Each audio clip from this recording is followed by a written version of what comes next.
ask them to their faces right now, they would say the Bengals haven't put them there, but it's certainly you can buy that the Bengals have that mental advantage right now, and like no other team has had against them because they just simply can't seem to figure it out. The Titans might be a close number two. The Titans just seem to make it really hard on the Chiefs, and the Chiefs have beat them, so it's there. But like they do make it very hard on the Chiefs, and the Chiefs seem to know going into that week it's gonna suck. Yeah, I just it's weird. It's interesting because the Chiefs are 1-2 against those three teams: the Bills, the Bengals. You mentioned the Titans, and the talk before the Bengals game.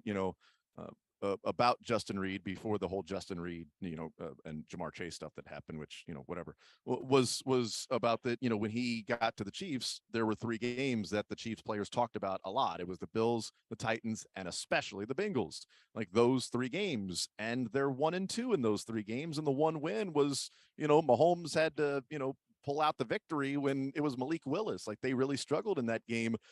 That to me it's kind of odd because those are games where if they're ready for them and revenge or showing that you're better than that team, you go out and play better football.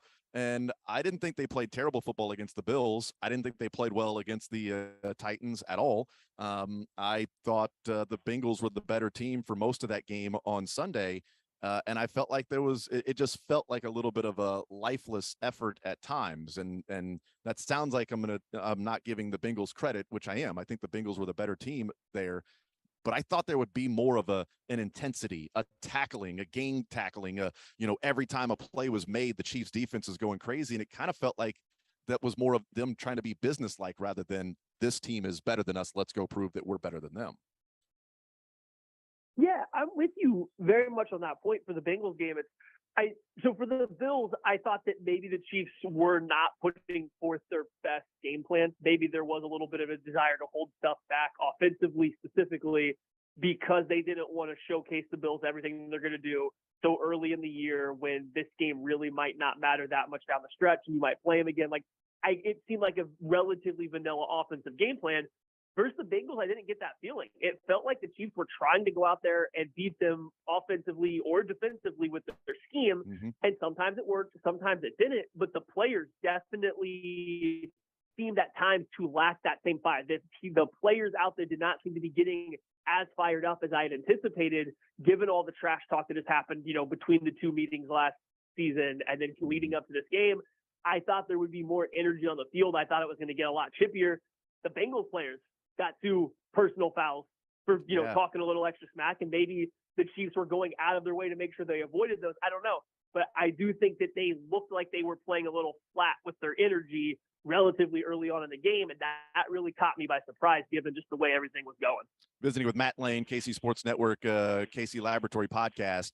So I want to get into your piece that you wrote on Trent McDuffie because I thought it was really interesting and certainly a positive to take away from that Bengals matchup. But, I was talking in the first hour, just looking at Chiefs against playoff opponents, in the time that Mahomes and, has been the starting quarterback for the Chiefs. So going back to 2018, their overall record of those games in which they play teams that made the playoffs that year. So not like, the Raiders made the playoffs last year. Well, the Raiders aren't in the playoffs this year. So just against teams that made the playoffs that year, the Chiefs record with Patrick Mahomes is 17-11.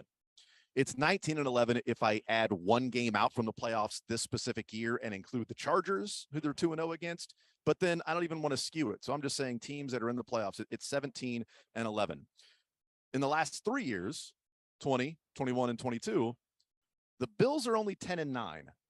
But Matt, this is what really jumped off the screen to me was that in the last 2 years with Joe Burrow and Jamar Chase, the Bengals in the regular season and playoffs are 9-1 against AFC teams that made the playoffs that year. They are 9-1. That it stops being, just, you made a play here, randomness, small sample size, because the Chiefs in 2019 and 20, Matt, they were 8-2 in those 2 years. I mean, they dominated. They won those games because it felt like they almost, it was the inevitability of Patrick Mahomes, that it was inevitable that the Chiefs were going to find a way to win. You just knew it was going to happen until the Bucs game, and then everything came crashing down. But the Bengals 9-1 is just really fascinating to me because they've just found ways to win, and they're 2-0 last year and 1-0 this year against the Chiefs because they found ways to win. Is that something where you say it starts to even out, that, the Chiefs 8-2 starts to even out and they're 17-11, 9-1 right now for the Bengals? They can't possibly be that good against playoff teams, game in and game out. What do you make of that? Because it's 10 games in the last 2 years, and they've only lost one of them. I think it certainly evens out over time. The Bengals won the AFC last year, so from the Chiefs' perspective or an individual team, it's 100% like they're the team to beat. But I think if you look around the NFL and you ask a random opponent which team they cared more about facing, it would come back to Chiefs still. I think a lot of other teams still see the Chiefs as the team to beat. That's where they're going to put, their best foot forward is going to be the Chiefs over the Bengals. So I think that probably plays a small role, is that the degree at which teams prepare or the pedigree that they hold the Chiefs to right now is probably still as high as anybody in the NFL. The Bengals are still trying to work their way to be in that spot, even though they come off of, going to the Super Bowl. Mm-hmm. I don't know if they were getting that same level of respect coming into this year as the Chiefs did. That's probably problem number one, is teams just try really hard. It sounds silly, but teams are trying really hard to beat the Chiefs. Yeah. Coaches are breaking all their tendencies to beat the Chiefs. They really want to do it because they know that's the cream of the crop. And secondary, the Bengals have been so good situationally. The team is very well coached. Their situational football has been through the roof. Now, there's a reason they're winning a lot of close games. There's a reason when it's a big premier matchup, like you're saying here, 9-1, they're really good in those spots. All last playoffs, you can make a case that they should have, could have, probably should have, and could have lost every single game they had in the playoffs, but they didn't until the Super Bowl. There's a reason for that. They are really good at their situational football stuff, and you saw it again versus the Chiefs this past weekend. So they're doing a good job winning those games. I think they're probably, if they go back to the AFC Championship game or the Super Bowl or whatever it is this year, I do think next year you start to see that even out. It'll be 2 years of this offense. Teams will have time to plan for it.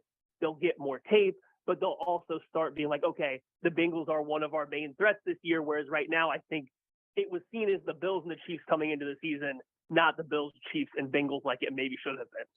Yeah, their one loss in the last 2 years was against the Ravens earlier this year. This year they've beaten the Chiefs, Dolphins, Jets, and Titans, who are in the playoffs right now. So that's the 4 this year. Last year, 2-0 against the Chiefs, and then they beat the Titans, Raiders, and Steelers.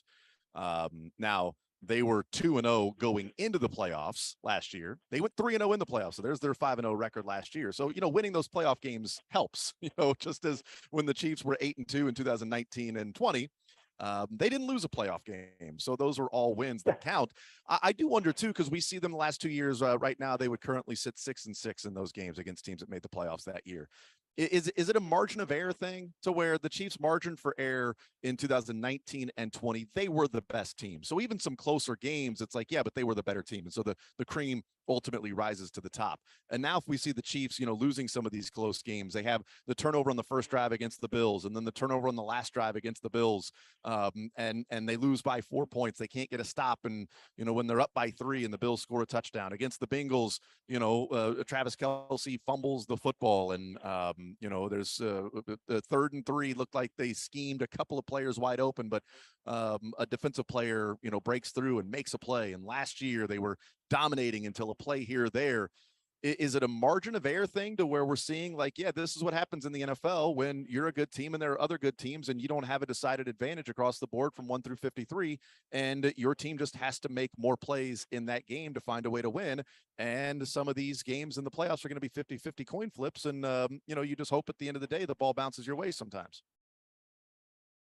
That certainly plays a role. The margin for error that the Chiefs have has decreased over the past couple of seasons, and there's multiple reasons for it. Teams getting their moment to where they know they can spend money to try to make a run.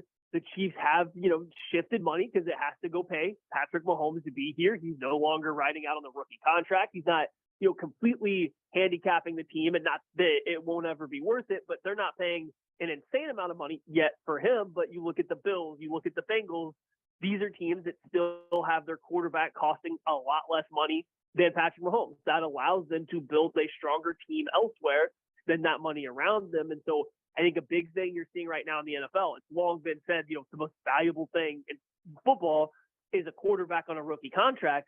But I think you're also starting to see now is some of these rookie quarterbacks are getting good so early. They're not needing time, till their final year of that rookie deal, their 5th year in the league, to be good. it's happening quickly. So now they have 2-3 year stretch where they're still cheap comparatively for the team, and they can build big, strong teams around them. The Chiefs are trying to reset their roster to account for Mahomes' cap percentage that he's taking up. The Bills are about to join in a year or two. The Bengals a couple of years after that, and it just essentially means, more guys have to make plays. Somebody besides Mahomes has to go out there and make some plays. And against the Bengals and against the Bills, really, the Chiefs defense, nobody on the defensive side of the ball was making any plays in those two games for them. Matt Lane is our guest. You talked about situational football for the Bengals and other teams and maybe lack thereof for the Chiefs at times. How much is that Andy Reid? So if we say situational football, where does the head coach come in decisions that are made or points in a game where maybe you've got to view something different than the way that Andy Reid has traditionally viewed things? So situational football and Bengals coming through, the Chiefs not. How much is that on the head coach? It's certainly a fair amount of it is. I mean, the head coach, the coordinators can make the right call, and players still have to execute in the situation, right? So there is going to be times where it's not just on the coach. It will be the lack of execution. Chiefs 3rd and 3 play that ends up leading to the missed field goal. I don't think there was anything wrong with the Chiefs' decision there. It was just the execution was not well pulled out by the players. So execution's still going to matter. That said, I think Andy Reid is a little too passive of a coach for some of the defenses that are in the AFC or offenses that are in the AFC right now. There should have been no chance that he was considering giving the ball back to the Bengals if he could help it in that game. Same thing with the Bills. Now, I know they didn't choose to give the ball back, but if he's in a situation to run the clock out and try to score a game-winning score as time expires, whether that means you got to go for it on a 4th and 7 or something like that, I think he has to recognize that the offenses in the AFC with this quarterback play are going to be really hard to stop when you have an average defense, and especially on a day where they're not playing their best. He's got to be a little bit more aggressive, I think, in that situation. I doubt that the Bengals were going to attempt a field goal there. I highly doubt if the roles were reversed that they would be trying to kick a field goal and give the ball back to Patrick Mahomes and the Chiefs offense in a tie game with 3 minutes left. That's what Andy Reid was essentially trying to do. I think he kind of misread that situation a little bit, and that has been something he has done throughout his career. He's a little bit more of a passive coach in those kind of situations.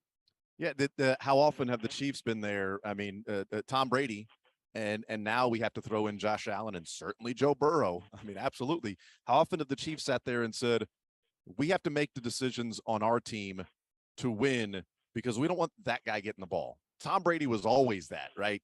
And I've referenced it a couple of times that after the game was over, Joe Burrow was specifically asked by a reporter on 3rd and 11, why didn't you play it more conservative? Why go for a pass that was that tight of a window on 3rd and 11? If it's incomplete, now they get an extra timeout.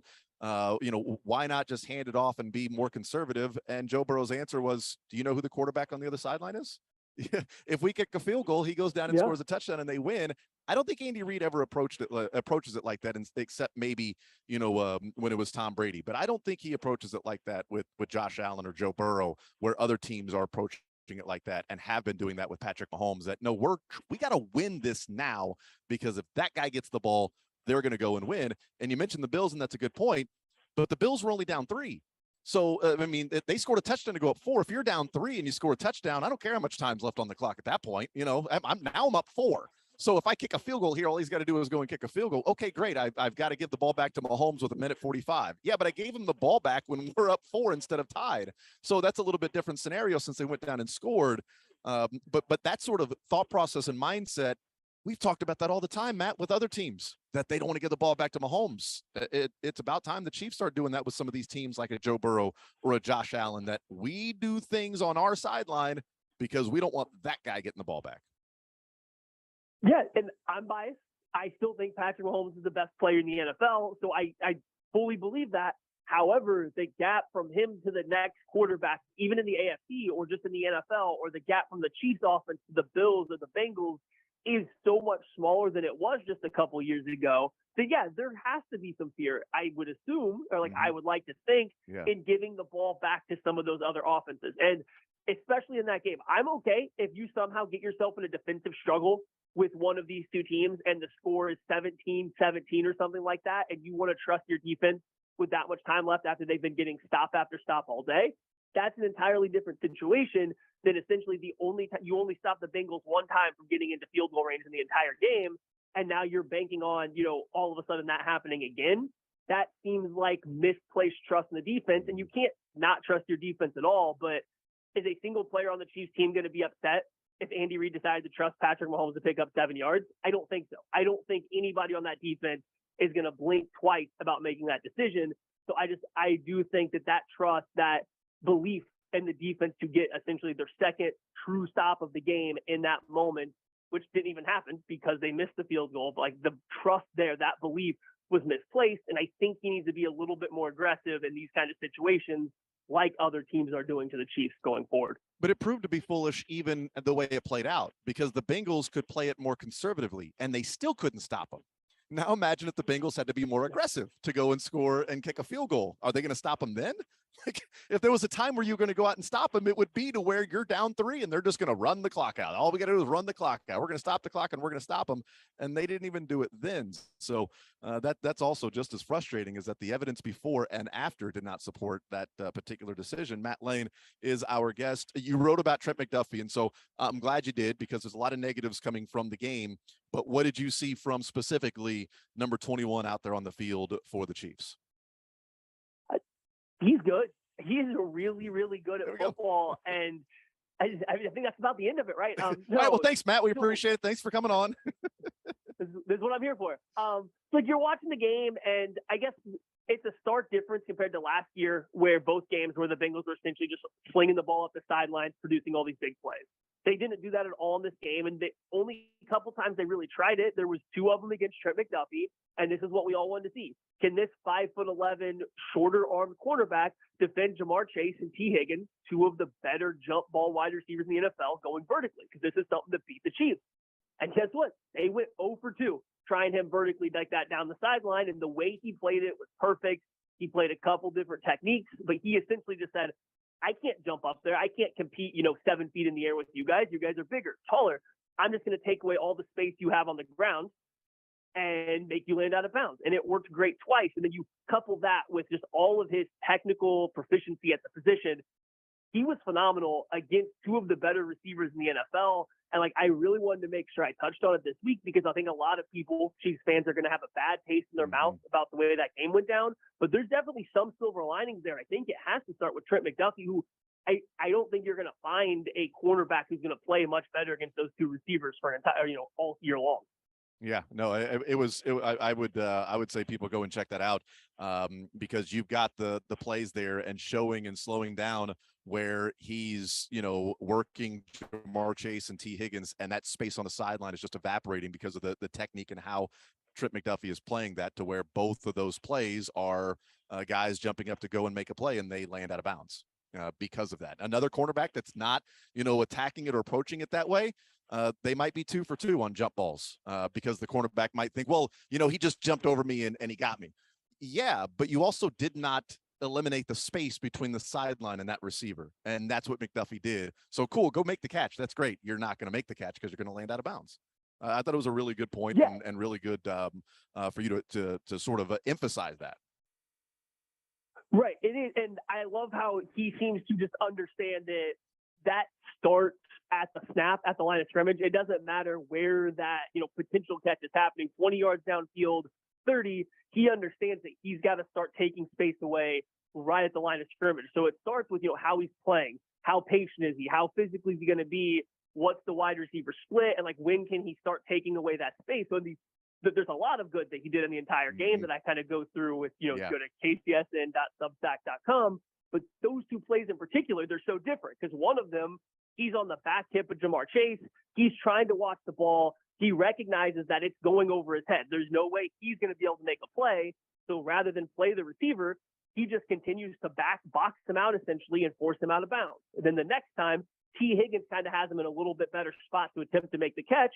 So instead of even looking for the ball or trying to play the ball at all, he just straight up runs through the chest of Higgins as he's trying to make the contact, and that forces him out of bounds. It's just that game awareness, the ability to recognize where he is on the field, what the receiver has to do, and it starts at the line of scrimmage. It goes to the catch point. You couldn't have been more impressed with what he did. And I do like how the Chiefs played those receivers too, adding some extra double team stuff over the middle of the field. allowing the cornerbacks to play aggressively up the sideline. It was a good game plan to handle Jamar Chase and T. Higgins. They just couldn't execute against the rest of the stuff that the Bengals were throwing at them throughout the whole game. Yeah, it makes sense why Samaje Perine became such a big part of that game is because of the game plan you talk about maybe in the back end, taking some of those things away. Matt Lane, KC Sports Network. Real quick, a score in mind for Chiefs and Broncos? Oh, man. See, look, we just now started talking about this, and we're almost 30 minutes in. That's what this game is, right? Yes. I think it's going to start really slow for the Chiefs. I think they're going to be sluggish. I don't know if it's necessarily like a hangover type game. It's just I wonder how much they really have turned the page. It might take them till halftime to really start getting amped up. I mean, I do think they'll win because they're just a more talented team, but I don't think it'll look pretty. I don't think Chiefs fans are going to feel great after this one. Just got to be happy with the win. So I'm going to say 21 to 16 or something. It's just going to be a pretty gross game for at least the first half, if not the first three quarters. Make for an interesting discussion on Monday if they beat the Broncos 21-16. We'll see. Matt Lane, you're the man. Really appreciate the time, sir. Thank you so much. Enjoy the football. We'll talk soon, man. Thank you, guys. Enjoy the rest of your day. Absolutely. You too. There's Matt Lane, kcsn.substack.com, KC Laboratory Podcast. We'll take a time out. We'll come back. We continue hanging out at ADA Fundraising, ADA Sports Memorabilia, ADAfundraising.com. Our location today, 635 and 9 Highway across from Park Hills South. We'll tell you more about what's going on here. The open house, the once-a-year open house for ADA's fundraising, all these awesome pieces of sports memorabilia here today, tomorrow, and Saturday. We'll take a timeout. We'll come back. More Zone next. Take the show with you by listening live on 810WHB.com, in the 810 mobile app, or by subscribing to The Zone wherever you get your podcasts.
The Zone with Jason Anderson. So check your bags. Make sure you've declared your sausage. That's my lesson of the week. Weekdays from 10 to 2 on Sports Radio 810 WHB.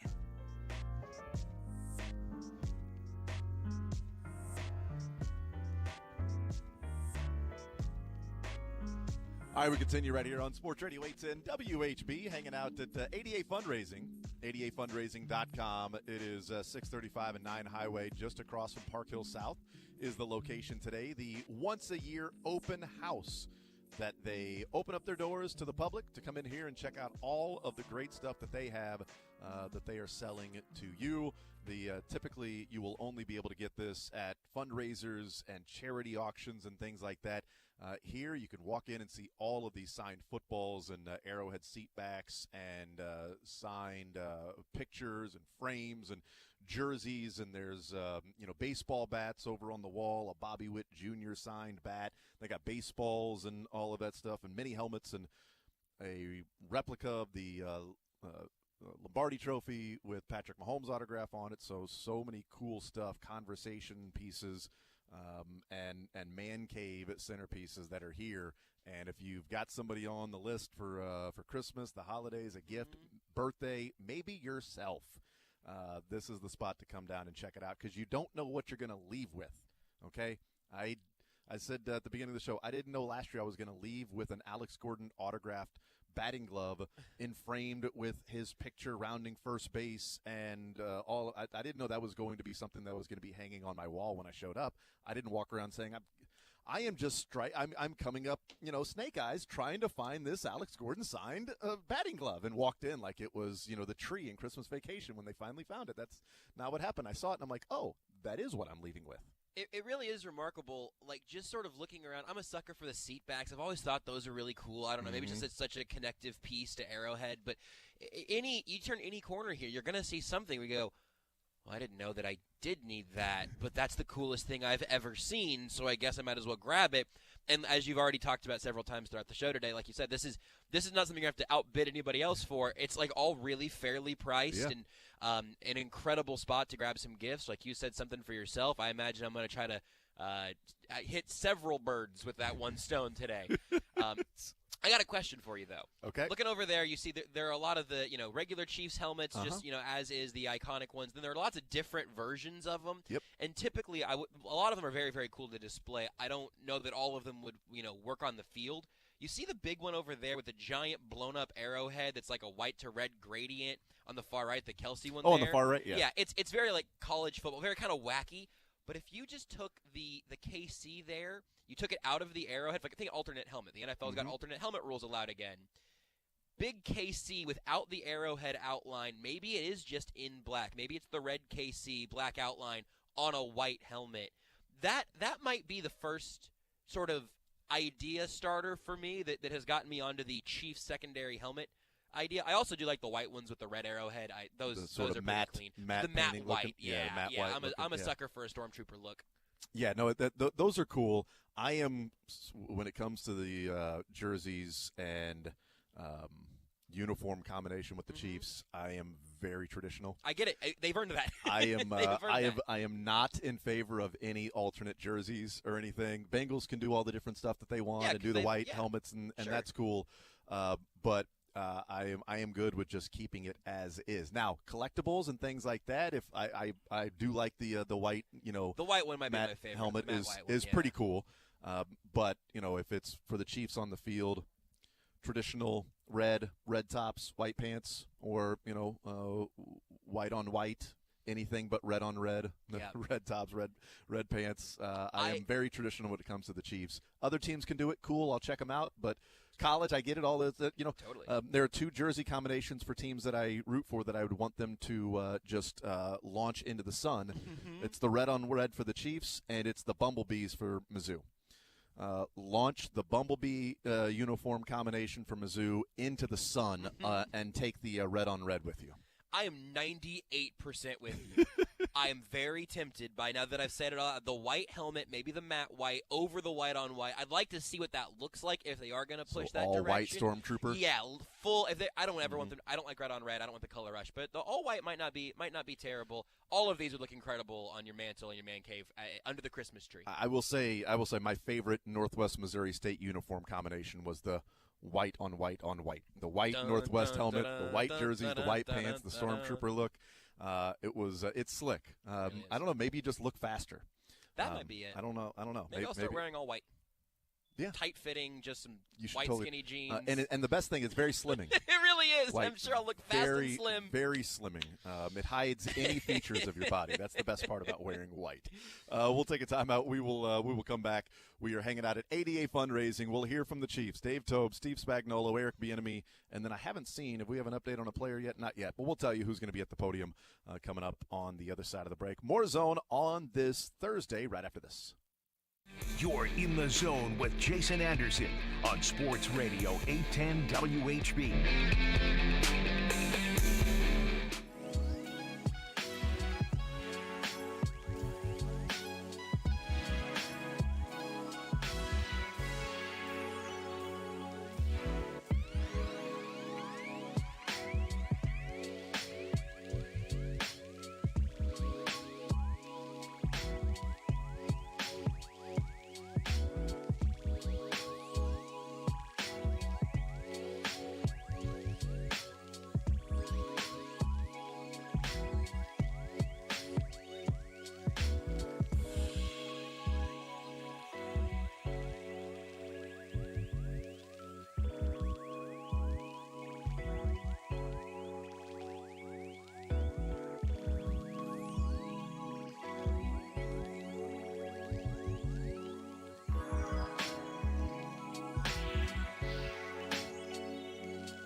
The Zone with Jason Anderson. And here we are standing today, excuse my language, we're a couple of days away from kickoff. Man, that slipped. Weekdays from 10 to 2 on Sports Radio 810 WHB. All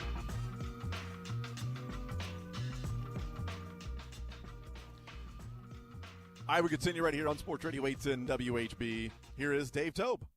The kick Harrison missed in that fourth quarter. How's he doing, like, mentally? Does he ever kind of get in his head and try to tweak on things, or is his confidence where it needs to be? Yeah, his confidence is where it needs to be. He just, every kick and every time and every quarter, every time the quarter changes, he's thinking about, where he's going to be and where he's going to play the ball and stuff like that in different positions of the field. He's thinking about that constantly. So he just didn't get the draw on the ball like he normally does. He kind of just stayed out there, and he normally has a draw on his kick, and he just didn't hit it solid for him. That's why he missed it.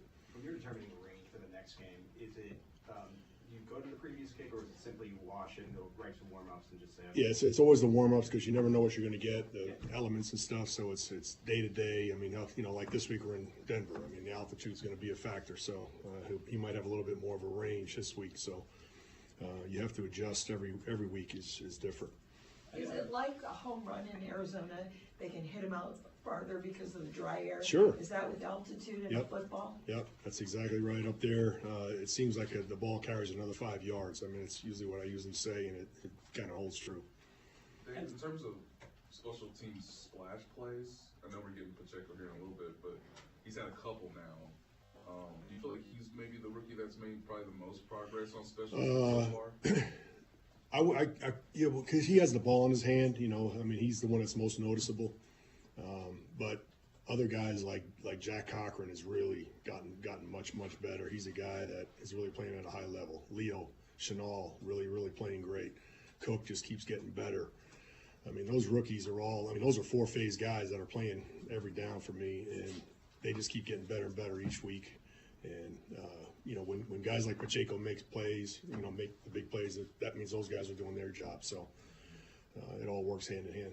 How many yards does Denver typically add, do you think? I say 5 yards. Yeah, I'd say 5 yards. It kind of holds true. I know Harrison's a no excuses kind of guy, but it looked like the snap on that kick was a little bit low too on the field goal try. Snap was a little low. Did that have any impact on the angle and everything? I don't think so. I think snap was low. Tommy did an outstanding job catching the ball and then getting it down. Number one on the spot, and then he had the laces. He had to spin the laces at the last second. It was really ended up being a perfect hole. So, but yeah, I mean, Bucker sees that the ball is low, so he sees that before he goes, and he's counting on Tommy to clean it up and get it down, which he did. And now just has to make the kick.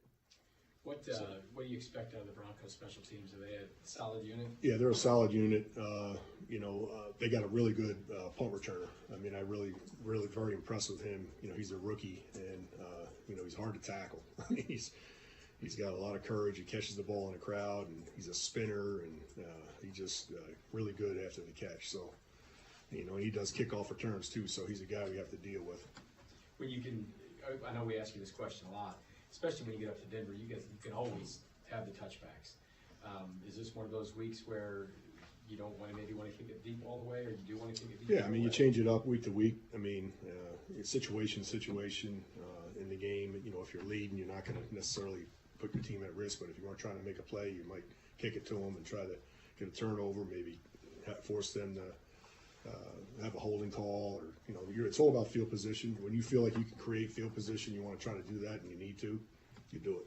There was you guys had a short kickoff this last week, right after the penalty. Yep. It didn't look like it was quite as deep as you wanted. Was that executed about right? Yeah, we wanted a little deeper. You're right. You're totally right on that. On that kick when we have a holder, where we can take advantage of a holder, bringing the ball back, we're trying to, kind of rocket that ball really as high as we can and deeper. We didn't get it as deep as we wanted. The hang time was pretty good, but it's not as deep as we'd like. Okay. Thanks, Coach. Yeah, thank you. Take care. All right, there's Dave Tobe. Should mention that before Dave Tobe got up there, everyone worked out, or everyone is going to work at practice today. So limited at practice yesterday with Scadarius Toney and Nick Bolton.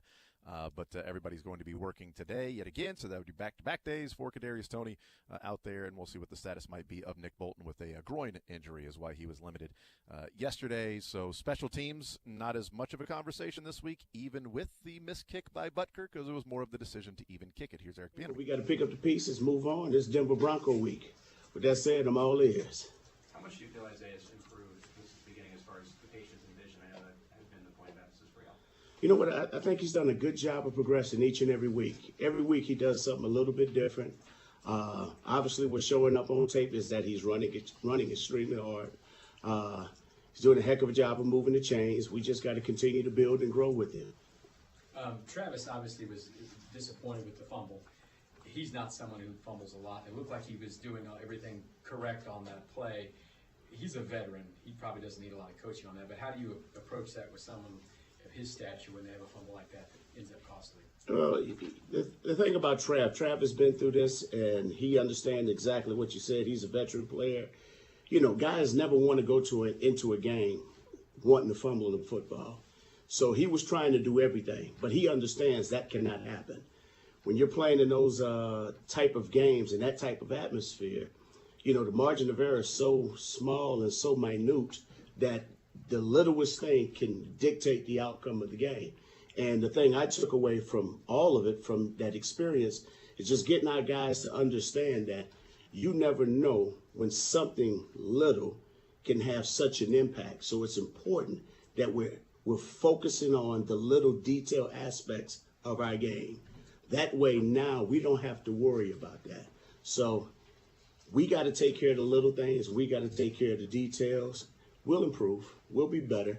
And sometimes you need those type of lessons moving forward to help you to continue to grow in the right way as collectively as a group. When you're being touched by three defenders like that, is the coaching point to continue to fight, or is it, you know, is it both depending on the situation? Well, here's the thing. And as a former player, there's always an ego about you, you know. Hey, I'm the man, I can do this, I can do that. But sometimes you just got to know when to say when. You got to know when to surrender. At the end of the day, just like I discussed with the guys each and every week, the ball is the most important thing, not you. So let's just make sure anytime we're in possession of that football that we're handing it back to the ref after each and every play. The Broncos obviously struggled. They haven't won a lot of games, but their defense is still very good. What are the big challenges you guys will have facing that defense? Every week it starts up front. Those guys are doing a heck of a job, and they're showing up on tape. Every week it starts up front. Their D-line is playing. They're playing hard. They're playing fast. Those are two interior guys, the Jones brothers. They're doing a hell of a job. Browning, number 53. I mean, they got some guys. Purcell's doing this thing. The backers, Josie, 47 and 49. And the hell is secondary, Justin Simmons, Kareem Jackson, the nickel, number 21. It's a shame I can't think of his name. And then they got a rookie out there.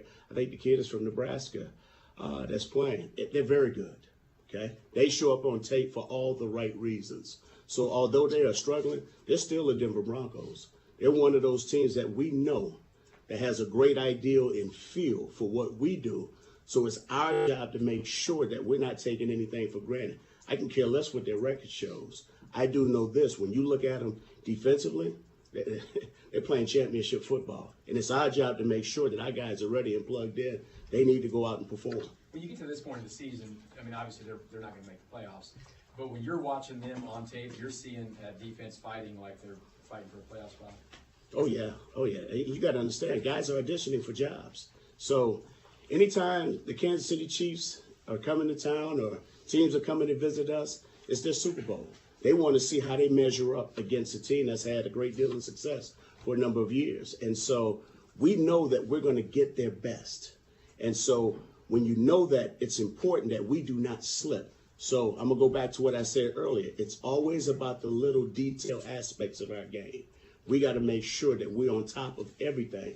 But we need to go out there and collectively play hard and play fast, but also have a sense of urgency and a sense of purpose in everything that we do by detailing their specific job on that one particular play. Hey, Coach. What do you think of Colorado's new football coach? Hey, I've known Prime for a long time. I'm actually very happy and excited for him, but my whole focus is on the Denver Broncos. I know Prime is getting all his attention that he needs right now, but I think he's going to do a great job. Hey, Coach, I was surprised a week ago when Patrick Mahomes in here said that he's kind of liking staying in the pocket, and as he gets older, he wants to be more and more in there with an occasional breakout. Are you seeing that attitude from him and trying to help him develop that more and more and make plays more and more? And oh yeah, I mean it's good talk. So it's not true. No, it is true, and I'm just bringing it to light because he's actually very, very in tune and staying focused on what can he do in the pocket to help him to get better. Especially just like I discussed a few weeks ago about our interior three. Those guys do a great job of protecting the depth and giving him an opportunity to step up. But Pat's one of those guys, if he feels something, he's going to find a way to make a play with his feet. And he's dynamic at it. And the thing that you don't want to do, you don't want to encourage him to do it all the time, but you don't want to discourage him from doing it as well. But he's doing a heck of a job of just stepping up in the pocket, playing with poise, and doing what he needs to do. So he's not as old as he thinks. I mean, this is year, 5 or 6? 27 years old. Yeah, I mean, he's 20. Yeah, What, he's a baby. how old is Brady? 45. Yeah, exactly. So we got a long ways to go. I wanted to also ask you about Pacheco. When I first met him, he told me football was his favorite. It's the only place you could hit somebody and not get in trouble for it. He's got that running back, I'm going to knock you over if you come. Do you see that kind of growing in him, helping him be more successful? Yes. And other teams starting to respect how physical he can be? Well, you know what? I'll say this. Greg Lewis is doing a great job with him. I'll tell you what else is teaching him. Jarek McKinnon is doing a great job with him. Clyde Edwards-Helaire is doing a great job with him. Burton is doing a great job with him. All those guys, they talk to each other. They have a great chemistry. They have a great working relationship together. So they're helping him to improve on every aspect of his game. Is he taking heed? Yes, he is. He's listening. He's going out there, and he's learning a lot on his own as well, because you can only learn by experience. But he's doing a great job. He's just a physical football player. He's a physical person. And so he has the right attitude and the right mindset to play the position, because they know when he's in the backfield, it's 85,000 people, including the other 11 on the other side of the ball, knows that he's going to touch it. And so you have to have that temperament to play physical and to play aggressive. And he has that. Coach, Lucas Niang has been back for a few weeks. Looks like he's had some team snaps, got in, I believe, 1 snap as a 6th man. He's had 9 previous starts for you in the past. Just how ready do you think maybe he is to get back in that mix? Yeah, I think Lucas is chomping at the bit, and I think obviously just like any professional player, they would all tell you, hey, I'm the man, I should be starting right now. But right now, those guys are doing a pretty good job up front of taking care of business, although it hasn't been perfect all the time. But, he understands his role, and he understands his place, and he understands that the biggest thing right now is making sure if something was to happen, that he's mentally and physically prepared to step in when that situation presents itself. Coach, talking about. Go ahead, Jay. Talking about Nate and Herbie. Talking about O-line and tackles, Orlando and Wally have been kind of considered giving up the most pressures in the league so far. What's been the process of helping them out along with Chips and others in the O-line? Well, I'll say this, just like I discuss each and every week, because it's not an excuse for those guys, but every week we're going to get everybody's best. And so every week is championship football. Those guys know exactly what they're going to be faced. As a coaching staff, we can do a great job, a better job of helping them out as well, knowing that some of the premier pass rushers that they're going to play against. It's just like the kid Browning, number 56. This kid was an inside backer. Now he's outside, wreaking havoc. Number 53, I can't think of his name, but these guys can play. They get after the quarterback.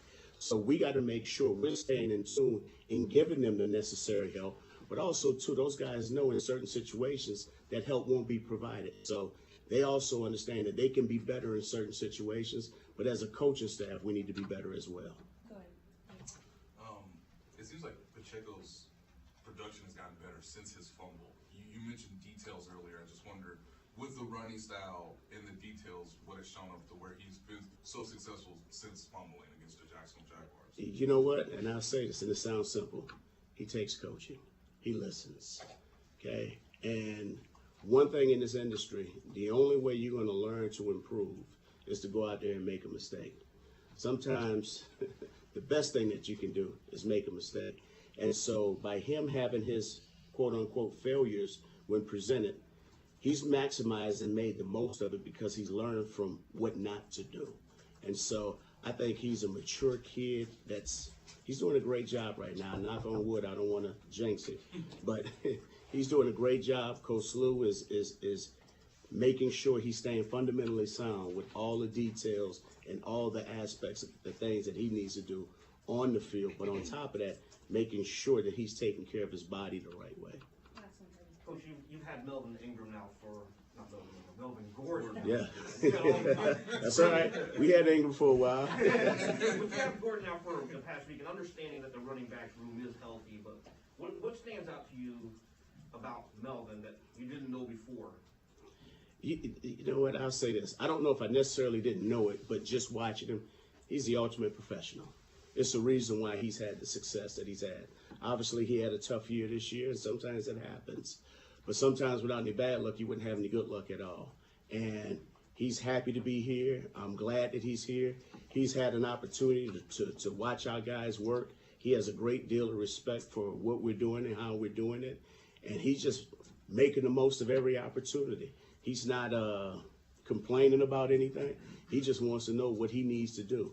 And the thing that we talked about on day one is just making sure he's busting his tail when he's out there. And he's doing a great job of it. He's a professional. Thanks, everyone. You guys take care. Thank you. All right, there's Eric Bieniemy. We'll hear from Steve Spagnuolo coming up next out at the Arrowhead practice facilities. Talked about Isaiah Pacheco, Kelsey's fumble, fighting for more yards, Denver, Lucas Niang, and the tackles for the Chiefs, Orlando Brown and Andrew Wiley. The thing that I just do not really care about hearing is when he says that, look, every week we get everybody's best. Cool. So do the interior offensive line as well. Here's Steve Spagnuolo. I have anything to say. We're getting ready to play the next opponent, so with that, I'll open it up. Coach, tell me about Russell Wilson. I mean, great quarterback. For some reason, the system he's in isn't bringing out his best. But how do you view him? What do you see on tape with him? He listen, we're always digging into all of it, right? And I think there's enough really good plays on there for us to be concerned about another quarterback that can play really good. I think he's really good at throwing the deep ball. I know he wants to throw it. I think it's something we got to be concerned about. It's something we can't allow. When we limit explosive pass plays, usually points allowed turns out pretty good. So we got a great deal of respect for the player that we know he is. Coach, I know you're always forward-looking, but just quickly on Cincinnati, you guys have been really good at getting to the quarterback, and it seems like they've got a knack for preventing that from happening for whatever reason. What have you been seeing that Cincinnati prevents you guys from actually getting that? Yeah, listen, I thought that quarterback beat us with his brain, with his arm, and with his feet. I told the guys that on Tuesday. The brain part's on me. Arms and feet's on all of us. But getting to the feet part of it, I just think he's really good. When you had those few moments where we had kind of shots at him, he found a way out of it. He made it really tough. That last touchdown that the Bengals had was kind of tricky. They had Chase in the backfield, and they hurried up to the line of scrimmage out of the huddle. Yeah. Is there a mechanism for that when a team does that to try and make that quick recognition about what? Yeah, listen, I'll give them a lot of credit. We had not seen. That was something that they had not done. They obviously were doing it because they were given a formation where they were probably trying to disguise where he was and try to get him the ball. And it happened quick. We had a call that was a little bit tougher to get executed when they go fast, and my hat's off. They picked the right play at the right time. Coach, there's an empty spot right now on the defensive line. If Brandon Williams is the guy that's pulled up in time for the Broncos, what has stood out to you over the last week with him in town? Yeah, Brandon brings a lot of energy. I mean, him and Joe know each other really well from their Baltimore years. I was actually with Brandon his rookie year in Baltimore, so I knew him as a rookie. They changed quite a bit from their first year in the league and that's interesting. I've had other guys that I've had young, and then years go by, and then I'm with them again, and they're just different people. But he's a big, strong guy. We'll see where we're at. I mean, it's only been 2 days. Yesterday we didn't even have helmets on, so it's going to take a little while to kind of sift through it. Coach, you haven't been a part of this long streak entirely, the Chiefs beating the Broncos, but you've been in the league for a long time. What's it like to be on either side of a long streak against a divisional opponent? Yeah, it's interesting. I can remember those kind of streaks in the NFC East. One when I was at Philly with New York, and then when I was flipped. It's interesting. It's streaky. I don't know why that is. I'm not a gambler, but I once had somebody tell me that when it was so far one way, gamble the other way, because eventually it's going to happen. I hope that doesn't happen. I don't know. I haven't put too much thought into it because it's always the next game, and there's nothing that happened in the priors at 13. There's nothing in the 13 prior games that are going to help us in this one. You know, it's different people, so I don't put a lot of thought into it. Coach, 13 straight, obviously.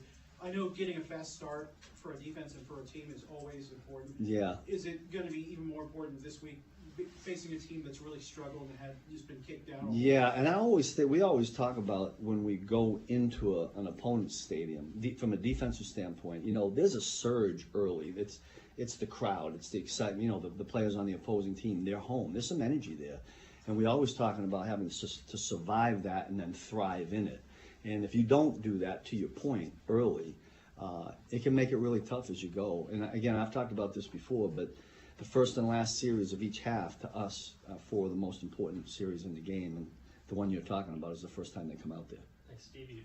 Willie has been there a lot, but you subbed in Darius a little bit more. What are you guys trying to accomplish there? Darius, in my opinion, when he played when Willie was out, played some good football for us. And I talked with Willie about this yesterday. Guys that do that deserve to get some playing time, and at some point down the stretch here, we're going to need pieces to change. You know, Brian Cook had to go in when Juan was injured, and Brian Cook had played some downs prior to that. I just believe in getting guys ready. It's not a reflection on Willie. It's probably more of a compliment to Darius than anything else. Anybody else? Okay. Oh, how about that? That was pretty good. Thanks, guys. All right, there's Steve Spagnuolo. We'll hear from Isaiah Pacheco. How about that about Joe Burrow? He beat us with his brain, his arms, and his feet. The brain is on me, the arms and the feet on everyone. Also, I'm glad that he admitted he is not a gambler. Because as he said, well, somebody told me, I'm not a gambler, told me, but when one thing's happening one way constantly, you know, just bet on the other side because eventually it's going to turn. That's what everybody says in Vegas. Definitely bet for the streak to end. That's there's one thing Vegas wants you to do. That's it. Just bet for the streak. No, it's gonna come up red. I'll just keep throwing it on black. Just keep throwing it on black. It's red. Okay, red again. Yeah, just throw it on black. It's gonna happen eventually. I'm out of money. Damn it. Blitz, blitz, blitz, blitz, blitz, blitz, blitz, That's blitz, the other blitz. part. Hey, wait, maybe. No, blitz, blitz, blitz, Blitz again. Blitz It's- again. Like you said, he said he's not a gambler. Maybe that's the important part. You know what? This time we're gonna get to Joe Burrow.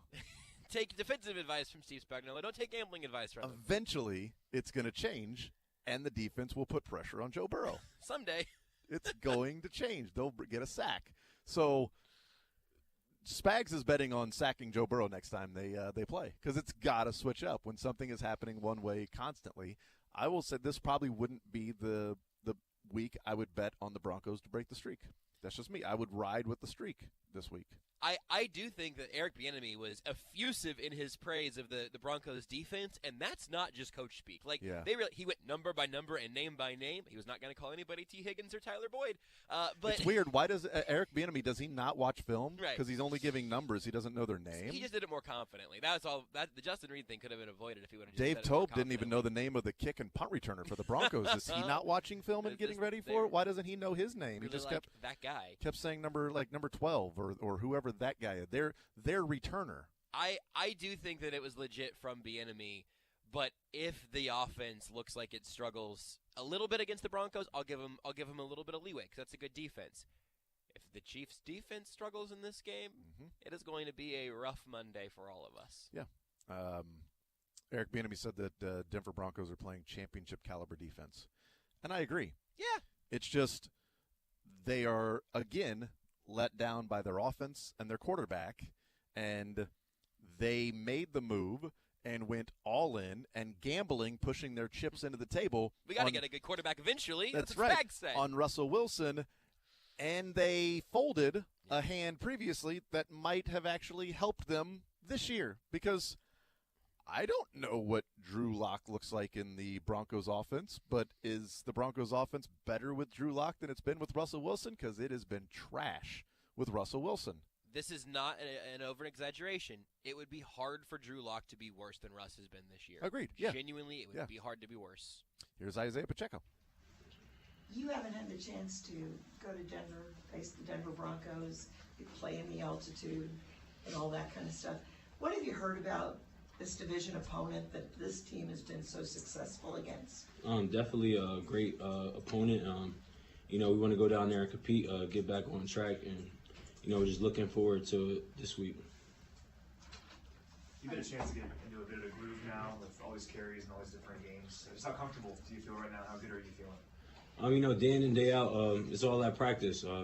Just continuously, just getting comfortable behind the guys and continuously building.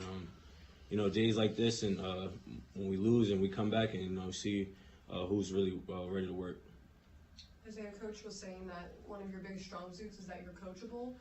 Where'd you learn that? I mean, is that a characteristic that you've always had, or maybe something that you've maybe developed? Yes, as a kid, growing up with great parents, my mom, my dad, always taught me to be respectful and be a leader. And for me, being a leader in high school as a captain, elected as a captain as a freshman, meant a lot to me. And, that speaks for itself as a freshman, as a captain, all 4 years in high school. And then go to college and be a captain, it speaks for itself. For me, just carry over the same mindset and continue to be a leader on this team would definitely help us. So what have you learned as you've been coached and now as you've been playing more? What are things you're doing now that maybe earlier in the year you really weren't aware of? Just taking those little things, those points from the game, just detailing points of the game where I felt as though I could have been better, or I could have, chipped this guy or gotten to the flat better. So just taking the details and pinning them down in the classroom, upstairs in the meeting rooms, and then when it comes into practice, being able to execute it. Do you study film a lot? Yes, ma'am. So what do you think of this Denver Bronco defense? Even though they don't have a great record, what can you do against them? I let the ball speak, but one thing I'll say, they cover ground and they fly around, so we got to be ready to roll from the start. He also mentioned your willingness to listen to veterans, and he pointed out how you listened to McKinnon, Clyde Edwards-Helaire. You've had another guy here over the last week, Melvin Gordon, who's an 8-year vet. How much have you picking his brain, or has he kind of taken you aside and said, hey, this is what you need to do as a professional? Day in and day out, I just watch, and he's just professional. He takes care of his body, and those are things I'm picking up from him. Just those little things, taking care of the body, staying on it. He made this far in this game. It's very hard to do that. So, just looking at those older guys that are able to do it, and for me, just continues to picking up little details from them that help me in the long run. I don't know if anybody's asked you this yet, but they've given you the ball more in the red zone. You scored a touchdown in the last 2 games. Just how much do you feel like your impact, your value may be important for the offense when you get closer to the goal line? For me, whenever my number's called, I'm ready to roll. Doesn't matter where we're on the field. As long as we're on the same page and we're all on the same mission, we could get the goal accomplished. What do you like the most from your touchdown run against the Bengals? Because it was an 8-yard run, but obviously you bounced off guys, got into the end zone. Just what did you, were most pleased back when you watched that play? For me, it was the strain on the O-line. They strained all the way through the play, and until I was in the end zone, you see guys letting guys go off their block. So for me, taking the strain and the finish from that play and can build off of that. I say, speaking of your parents, can you explain the Pop nickname, where you got it from, and what it goes back to? My dad says I grew up with it. Just growing up, that was my nickname for me. I was a younger guy playing in midgets. I hit a football player. I was on defense growing up. I hit a quarterback and knocked him out. I don't want to say it like that was crazy, but yeah. Then the ambulance came, and I hear my big bro in the stands, and rest in peace, my other brother. He was like, "Pop, yeah, Pop, yeah, Pop." So for me, that always just sticks with me, and it just have that little sense of reminder of my brother's there with me.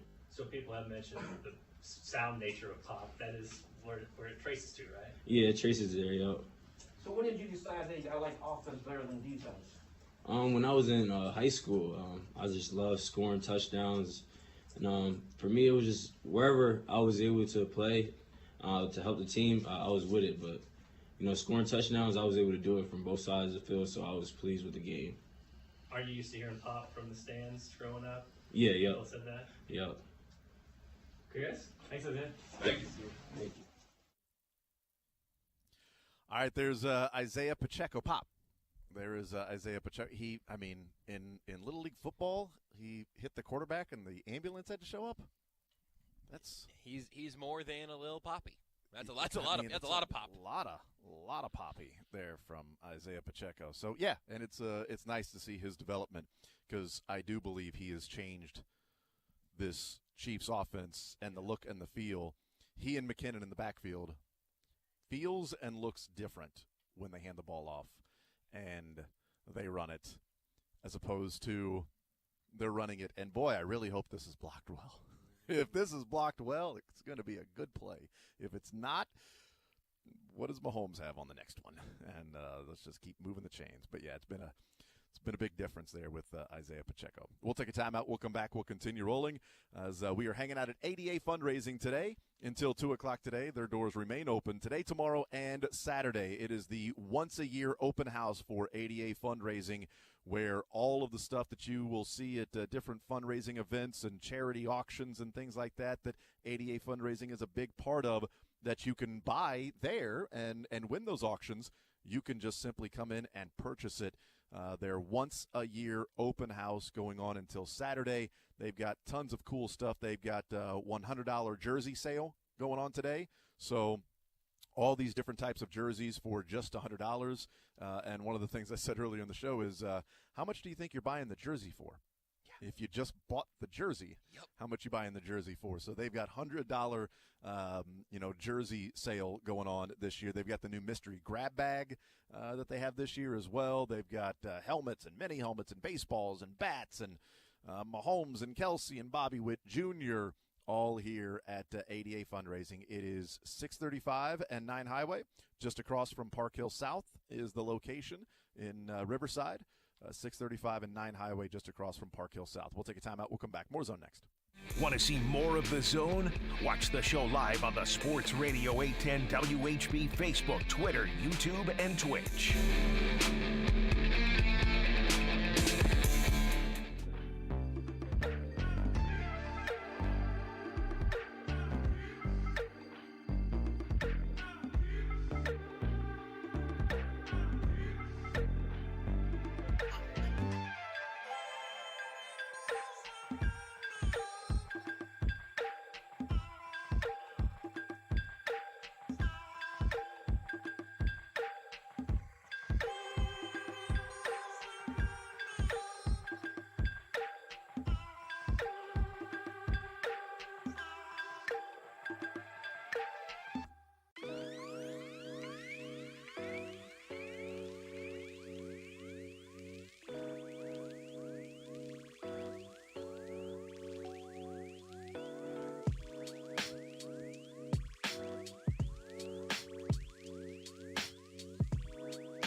The Zone with Jason Anderson. I'm going to get to this point and then I'm going to stop. Looking forward to it. Weekdays from 10 to 2 on Sports Radio 810 WHB.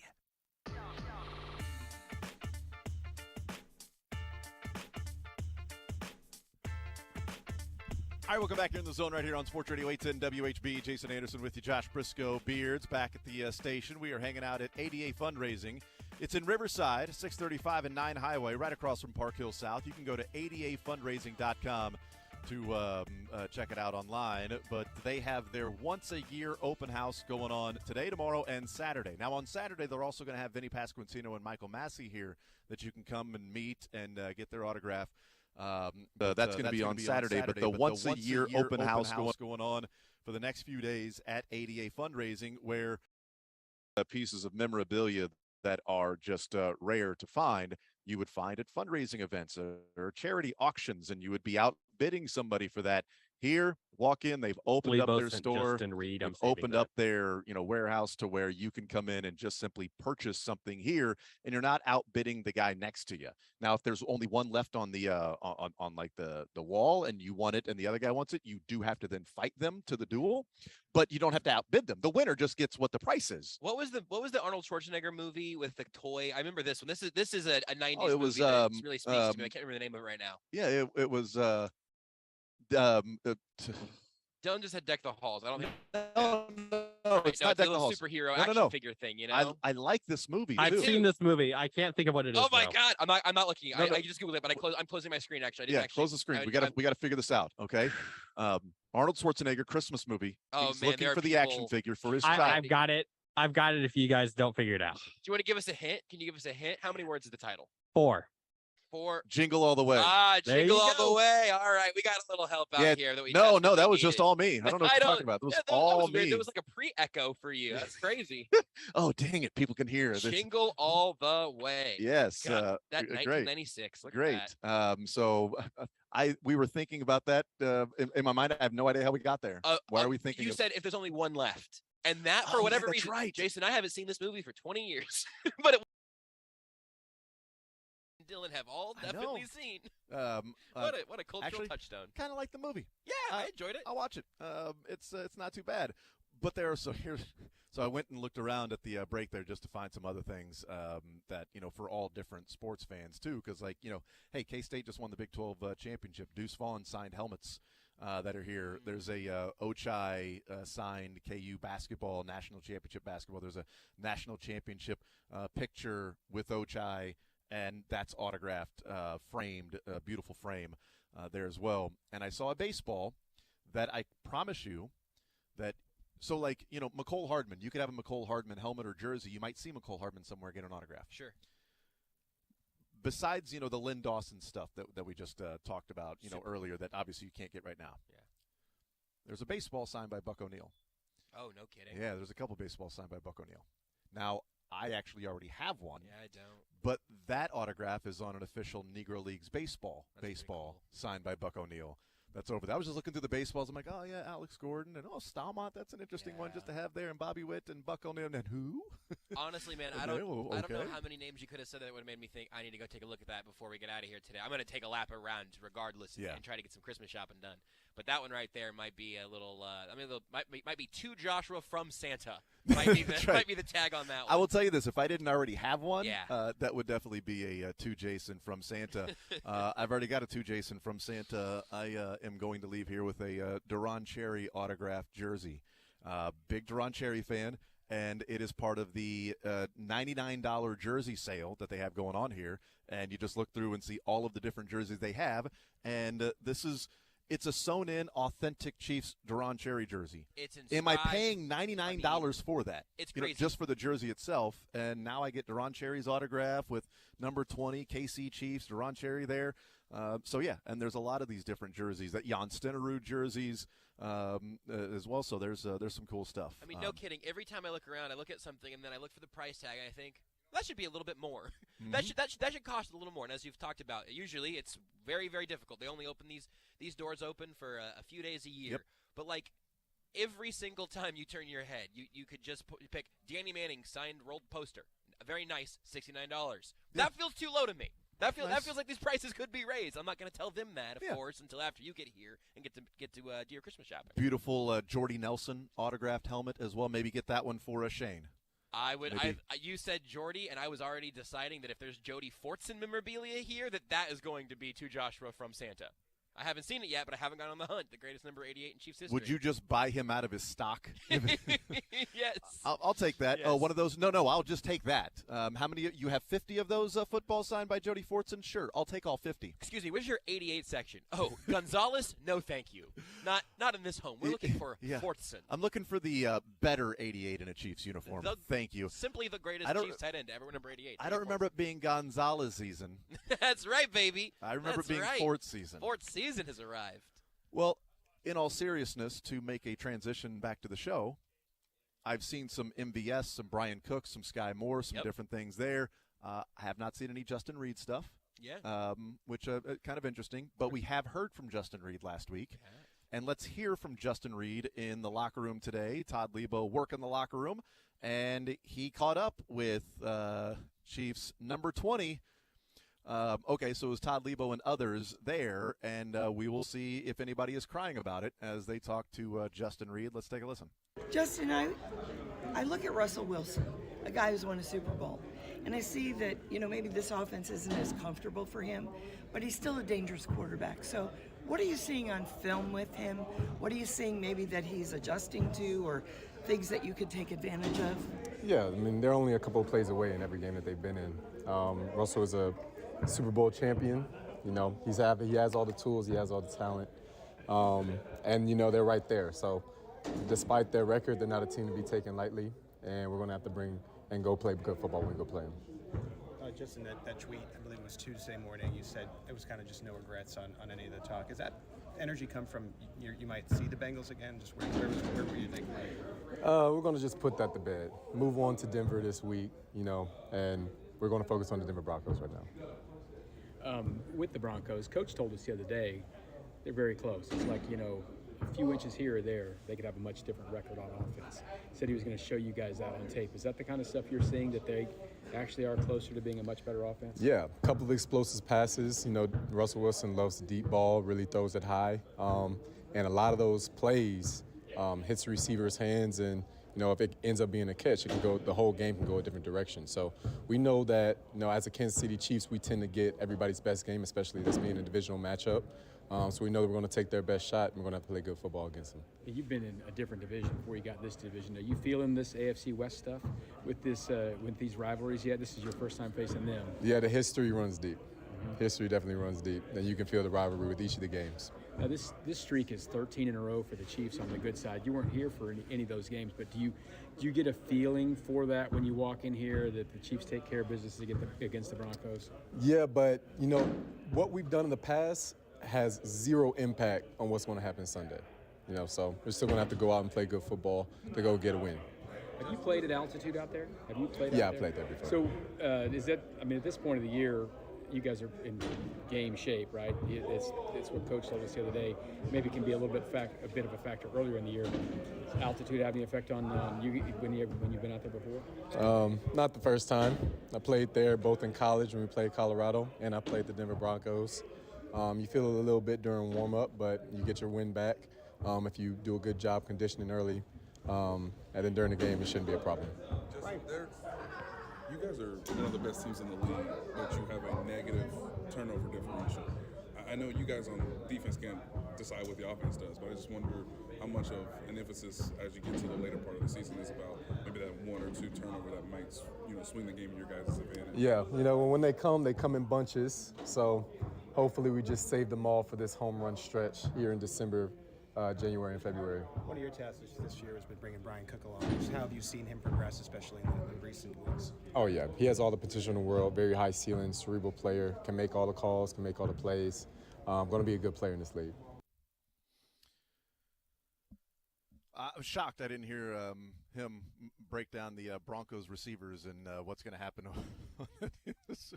This would have been the week for him to say, you know what, we're going to lock that team up, because it's like, well, I kind of feel like they've already turned themselves in. So if you're going to lock them up, they've already done that for you. There's no more seeking them out. But they're putting that to bed. So he's going to put that, whatever the Bengals thing was, to bed after sending the final tweet to say, I won, cry about it, but I'm not talking about it anymore. We're putting that to bed.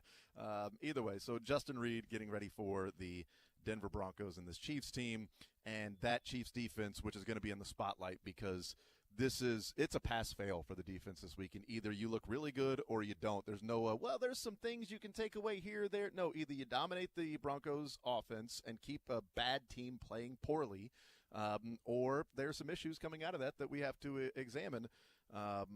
This is a game where the Chiefs defense technically, should get, healthy, not literally, but figuratively, and getting back to what they were when it was the Titans and the Jags and the Rams, when they were playing some crappy teams. Right. Quarterbacks. Much to Justin Reid's chagrin, I want to go backwards just to the one question and answer on the Bengals thing. Yeah. I hate this part. I don't like being crotchety old radio man, and very few people have ever accused me of being old, if not crotchety. But he wasn't ready to move past it Tuesday morning. We hadn't got to the facility yet. He either, as Mitch Schwartz said, he was either at the facility or on the way to the facility Tuesday morning, and he tweeted out, I was still right, cry about it. Say that if you want. I don't want to, just throw bleep at Justin Reid for talking. I want more players to be more honest more often. And clearly, look, Andy Reid now has had 2 conversations with Justin Reid about all of this, and I understand why Justin Reid went out there today and said, yeah, it's got to move on, just putting it behind me. But it's just not a response that I think very highly of when, under your own volition, you were not ready to move on. You were ready to talk about it on Tuesday after losing that game. And he played pretty well in that game. This is not a criticism of his plays or of the fact that he had some opinions that he shared coming into the week. Again, I want more players to be more honest. But whenever you tweet something like that and you get asked about it a couple days later in the locker room, I think you have a little responsibility for your own statements to say something about that. I do not think that is an unreasonable standard to hold a player to. And Justin Reid is clearly smart enough to navigate that. Clearly an eloquent guy whenever he's doing anything other than talking about the Bengals matchups and trying to put names to numbers. I think you said last week that it seemed like he was trying to make it easier for the listener. I think you're right about that. I think that was a favor to the cameras. They ended up getting him in trouble. But I hate we're on to Denver or whatever whenever there's something that clearly indicated you were not on to Denver the last time you made any sort of statement. I find that very frustrating because it shouldn't be that difficult to say, look, they got us. I probably should. I'm still frustrated by it. I take this bleep personally. I hate losing. I hate watching another team beat this team 3 times in a row, and I didn't process that very well because it pissed me off. That clip would have gotten played throughout the day. We all would have said, good bleep, Justin Reid. Appreciate your honesty. Appreciate how much you care. And it's not bulletin board material. It's just the truth. And this whole thing of, I put it behind me is an excuse for anything ever. I could slap Dylan right now, and you could say, hey, man, why'd you slap Dylan? I'd say, that was 4 or 5 seconds ago, Jason. I'm putting that behind me. Dylan might not be ready to put that behind him, but I would be. So you're like Rafiki. Hit him in the head. What'd you do that for? Who cares? It's in the past. Doesn't matter. That is a great reference. So to that, I think when you're talking about professional athletes in today's social media age, that he can tweet it on Tuesday and give his thoughts on, okay, this is the final word. I think I won. Whatever. If you don't believe me or think that, cry about it.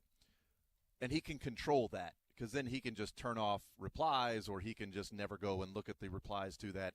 On Thursday in the locker room, if he starts answering questions, he doesn't control then where the next question comes from and the next question comes from. And if he's answered the first two, then can he then go, no, guys, I'm ready to move on. I want to go on to the Broncos or whatever. It kind of feels like an all or nothing. Either you answer the first one and then the press conference comes to, well, did Andy talk to you about it? Have you other players? I mean, have you heard from this or that or this other? As opposed to the first one going, I'm moving on, guys. We're talking about the Denver Broncos, putting it behind us, and let's go. But even Andy Reid navigated that a little better yesterday because, and obviously Andy Reid had to talk about it on Monday. So Andy Reid talks post-game Monday, and then on Wednesday there were a couple Bengals questions. I think he gave kind of half an answer once, and then said, but we're moving on to Denver. And then some of the follow-ups, he said, hey, no, we're on to Denver.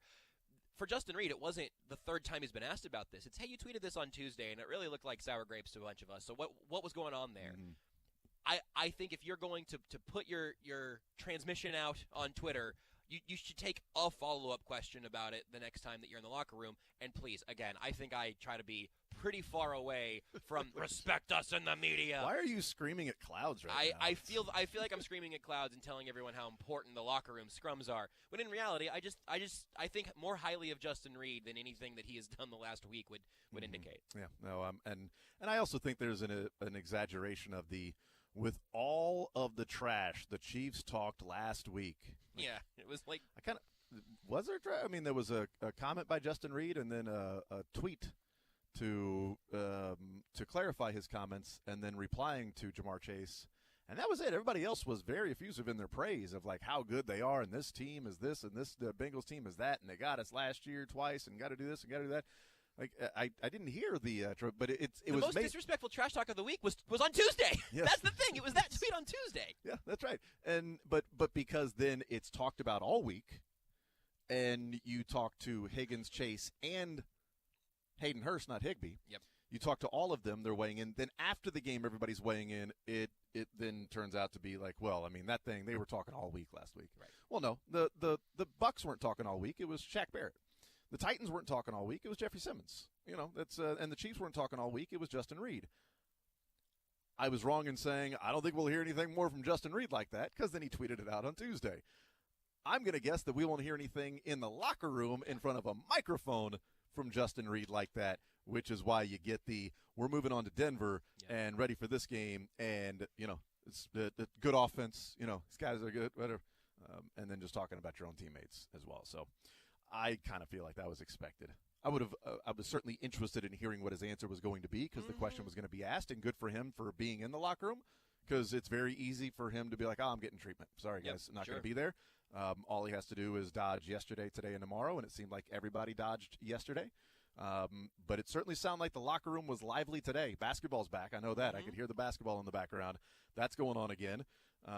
So, you know, maybe it was just everybody showing up today. Maybe it was random that nobody was there yesterday. But he could have found somewhere else to be today and tomorrow, you know, and showing up and answering questions and not putting on like a show or something. Like, you know, he didn't go Russell Wilson and, you know, get a card game together only when the media's there or anything like that. You know, he didn't do any of those things. So I'm fine with it. I would have loved to hear his explanation of to how he was right. So how do you think you were right? What happened?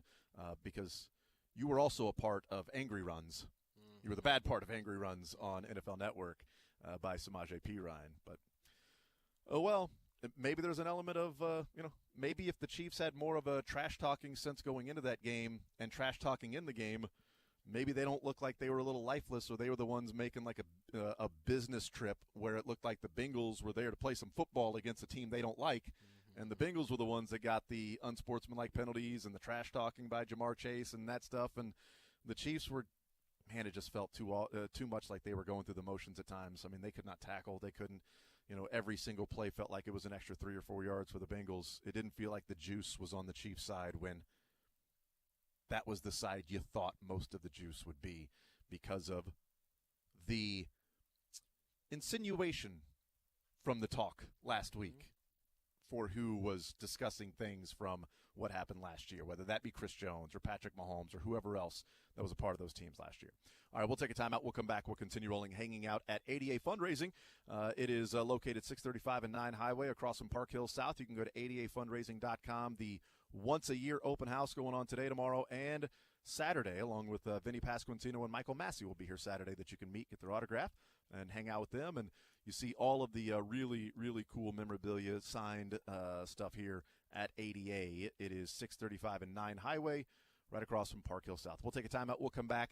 There was an interesting stat that was put out on Twitter, so it was something interesting on Twitter. That was good. And it was the yards per play, offense and defense, looking at every team in the NFL through the course of the season and then the last 3 weeks. And something really stood out, which goes along with a conversation, a narrative, and a question that we've asked about the Chiefs for the last couple of years. We'll do that next. Follow the show on Twitter at J810Anderson, at JB Brisco, at Beards McFly, and at Sports Radio 810. My Freight World, a third-party logistics company based in Overland Park, is looking to add more account executives to the team. The account executive role offers great work-life balance, strong operational support, and an uncapped commission structure that truly rewards those that get after it. There is a better way to do things, and My Freight World's customers love them because they save them time and money. Plus, remove uncertainty from the freight transportation process. Check out their career page at myfreightworld.com to learn more and apply today. Miller Lite is the light beer brewed for people who love the taste of beer. For those who are always the first to volunteer for beer runs, who hit up tailgates for sports that they don't even like, and believe having a beer fridge in the garage is non-negotiable. It's a 96-calorie, 3.2 carb love letter to beer lovers who know that the best part of beer is the beer part. Miller Lite. It's Miller time. Celebrate responsibly. 2022 Miller Brewing Company, Milwaukee, Wisconsin beer. Come watch Thursday Night Football at the new Barstool Sportsbook at Hollywood Casino. Watch the game and place your wagers. Hollywood Casino at Kansas Speedway and the new Barstool Sportsbook will have everything you need for a great experience. There's no better spot to place your sports bets. Featuring 16 betting kiosks, 5 betting windows, and 45 HD TVs. You can play straight bets, parlays, matchups, futures, prop bets, in-play betting, and more. Grab your friends and get in on the action Thursday night at Hollywood Casino at Kansas Speedway. For the ones who are always in the know. Delivery confirmed. For the ones who keep things running. For the innovators and the problem solvers.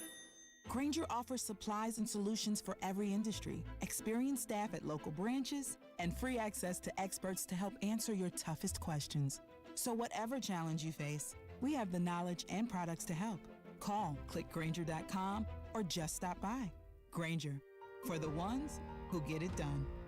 This holiday season, tee it up at Edwin Watts Golf Shops for the hottest gifts from Callaway and Bushnell. The Callaway Rogue ST Woods are designed with AI for faster ball speeds. And while you're there, grab a dozen Callaway Chrome Soft golf balls. And from Bushnell, save up to $75 on the Tour V5 and Tour V5 shift rangefinders. There's also gift cards for those favorite golfers on your list. Don't miss these holiday gifts and more happening now at Edwin Watts Golf Shops, home of the 90-day satisfaction guarantee.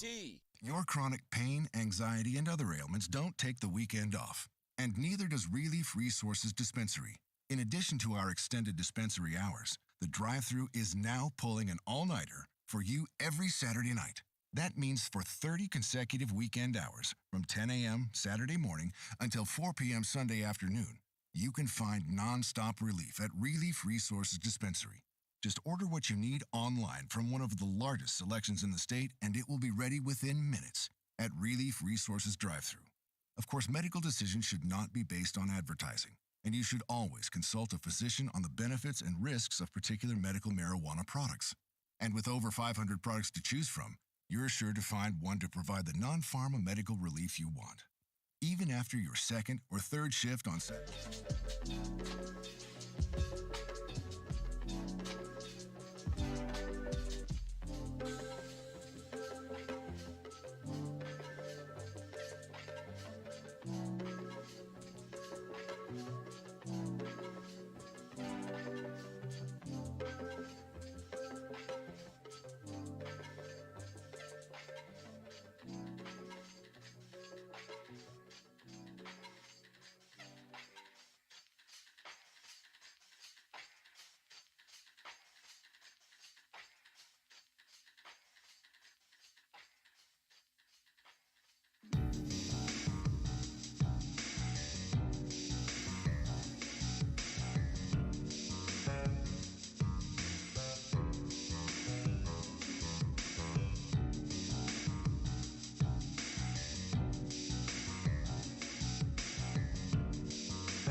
The Zone with Jason Anderson. I was going to tell you when you came in here that there's going to be a time when I'm going to be at your house while you're asleep. On Sports Radio 810.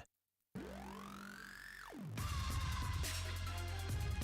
right, hanging out right here on Sports Radio 810 WHB. 88 Fundraising, our location, 635 and 9 Highway. Open house once a year, today, tomorrow, and Saturday going on for 88. Some cool stuff for the holidays that you can go and get some presents for those in your life or yourself as well. You just take care of whoever you need to. Make a round trip out of it if you'd like, because the famous Holiday 810 gift basket sale is going on all day today at Smoke and Fire. Gift baskets priced from $8.10 to $48.10. Many price ranges to choose from. Incredible deals in each basket. Each one stocked full of accessories and stocking stuffers only at Smoke and Fire, their new location in Rosanna Square at 119th and Metcalf. Go check out Smoke and Fire for the 810 gift basket sale going on right now. Could also give away $25 in a gift card to Johnny's Tavern if you win Sports or Leisure coming up in the 1 o'clock hour. So, I mean, The stockings of people, the stockings of friends and family of Zone listeners. Stuffed. Absolutely stuffed this year. This is what happens when you go to Johnny's. Stuffed. That comes up at 1 o'clock. Okay, so I teased the stat that was put out that was fascinating to me, and then going and looking at some of the numbers, and it's a narrative we've talked about for the last couple of years. So we've talked about this question or this feeling that the Chiefs play better on the road than they do at home. Mm-hmm. That's been a common sentiment. Sunday not really withstanding, but it just for whatever reason feels like they play better on the road than they do at home. So this was yards per play this year. Offense, defense, then they do the net. They do the last 3 games, but then break it down by home and away.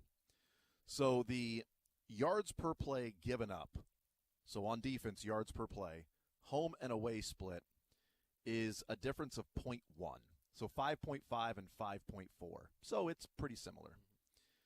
Yards per play gained on offense this year. Playing at home is 6.1. Playing on the road is 6.9. Almost a yard more per play on the road. Now, the first question might be, okay, well, who did they play at home and on the road?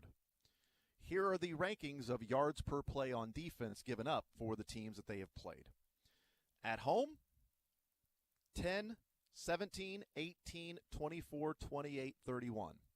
Again, that's the 6.1. That's the lower yards per play. Again, 10, 17, 18, 24, 28, 31. One team in the top 10, 3 in the top 20. On the road, 5, 6, 8, 15, 20, 31. Those are the teams that they have gained almost a yard more per play on the road. The numbers are actually saying that, yeah, they do play better on the road than they do it. They're playing better defenses in yards per play, but they're also gaining almost a yard more per play. Break that down for me, Josh. Riddle me that, Batman. It's an interesting one because my inclination is certainly to say that's probably noise, statistical Could noise, be. not stadium noise. But it's a very strange one because, yes, of course, my immediate thought was, well, who have they played each of those games? Yeah. And you've laid it out. The numbers shouldn't quite be trending in the way that they Should are. be It's flipped. an interesting one. You would expect them to be flipped. They've played 3 teams in the top 10 of yards per play allowed. They've played 4 teams in the top 15, and 5 of the 6 have been in the top 20.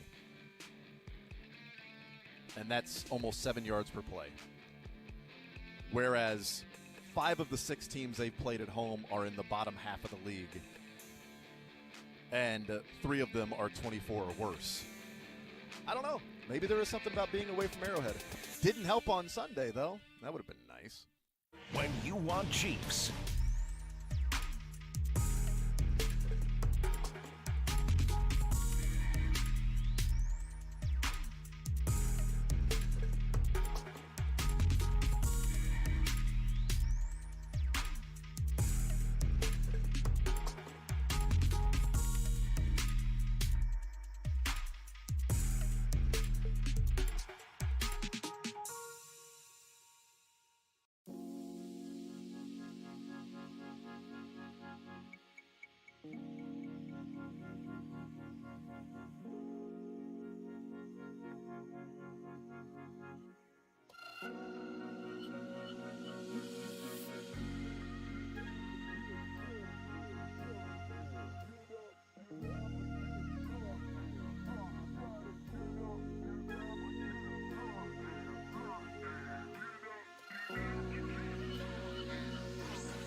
Centers.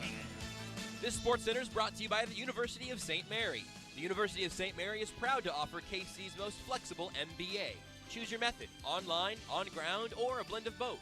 For more details, visit stmary.edu/RSVP. In NFL news, the Los Angeles Rams were awarded quarterback Baker Mayfield off waivers following his release from the Carolina Panthers. And Mayfield could reportedly play for the Rams tonight.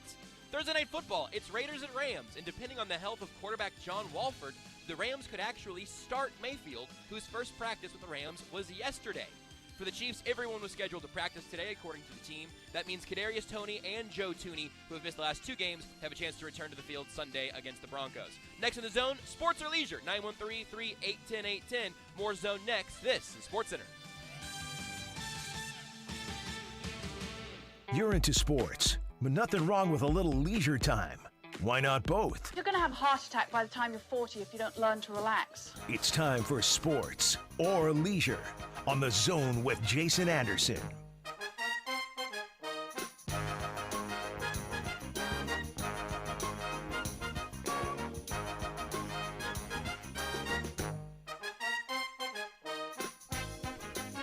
All right, it's time for Sports or Leisure, 913-3810810. Finishing up my lunch, I apologize. I thought that was going to be a 2.5-minute Sports Center. Cleared out. Usually When did we start doing only 1-minute Sports Centers? It's odd, you know? Every time I do it, it feels like an hour. You know, back in my day, we had 90s. Ah. And we were required to play a soundbite. I remember the soundbite consistently. And then I got here, and Beards was like, another button for me to push? No, thank you. And then to be able to actually get the soundbite, we actually had to walk uphill both ways to put the soundbite in. Which is crazy because you had to go to the library and then cut out a bite of sound and then bring it back uphill back to the station, hand roll it in. We had to cut and splice reel to reel. Yeah. Back in the day. Yeah.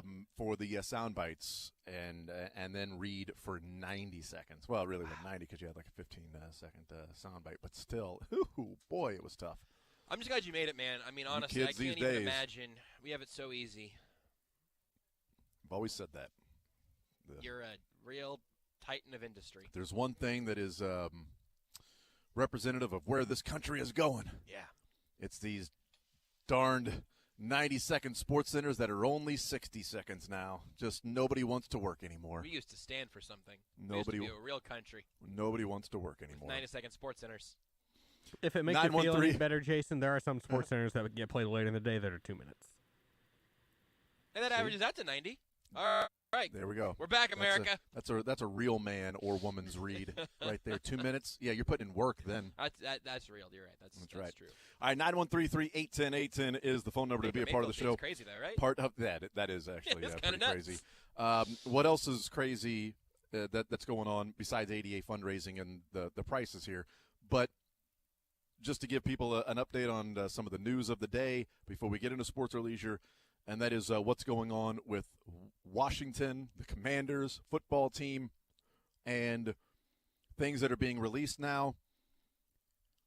Former Washington team President Bruce Allen testified to the House Oversight Committee that an NFL executive told him Dan Snyder's representatives leaked the John Gruden emails last year. So that's cool. Chef's kiss. Just perfect. Unsurprising.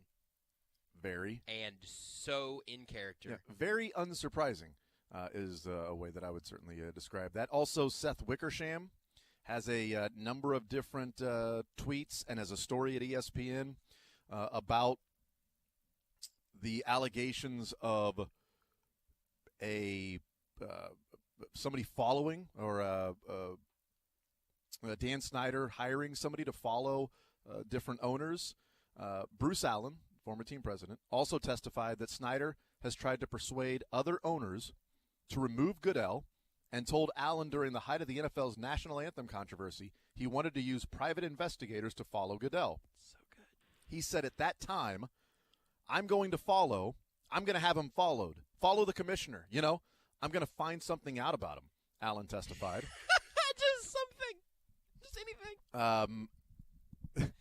And this is probably the the best part that just makes this whole thing like a sitcom, like a comedy of errors, rather than like this huge undertaking where there's, private investigators and, there's a board with strings that are connected by thumbtacks and different, pictures and the whole thing. It's how do we connect Goodell to this conspiracy?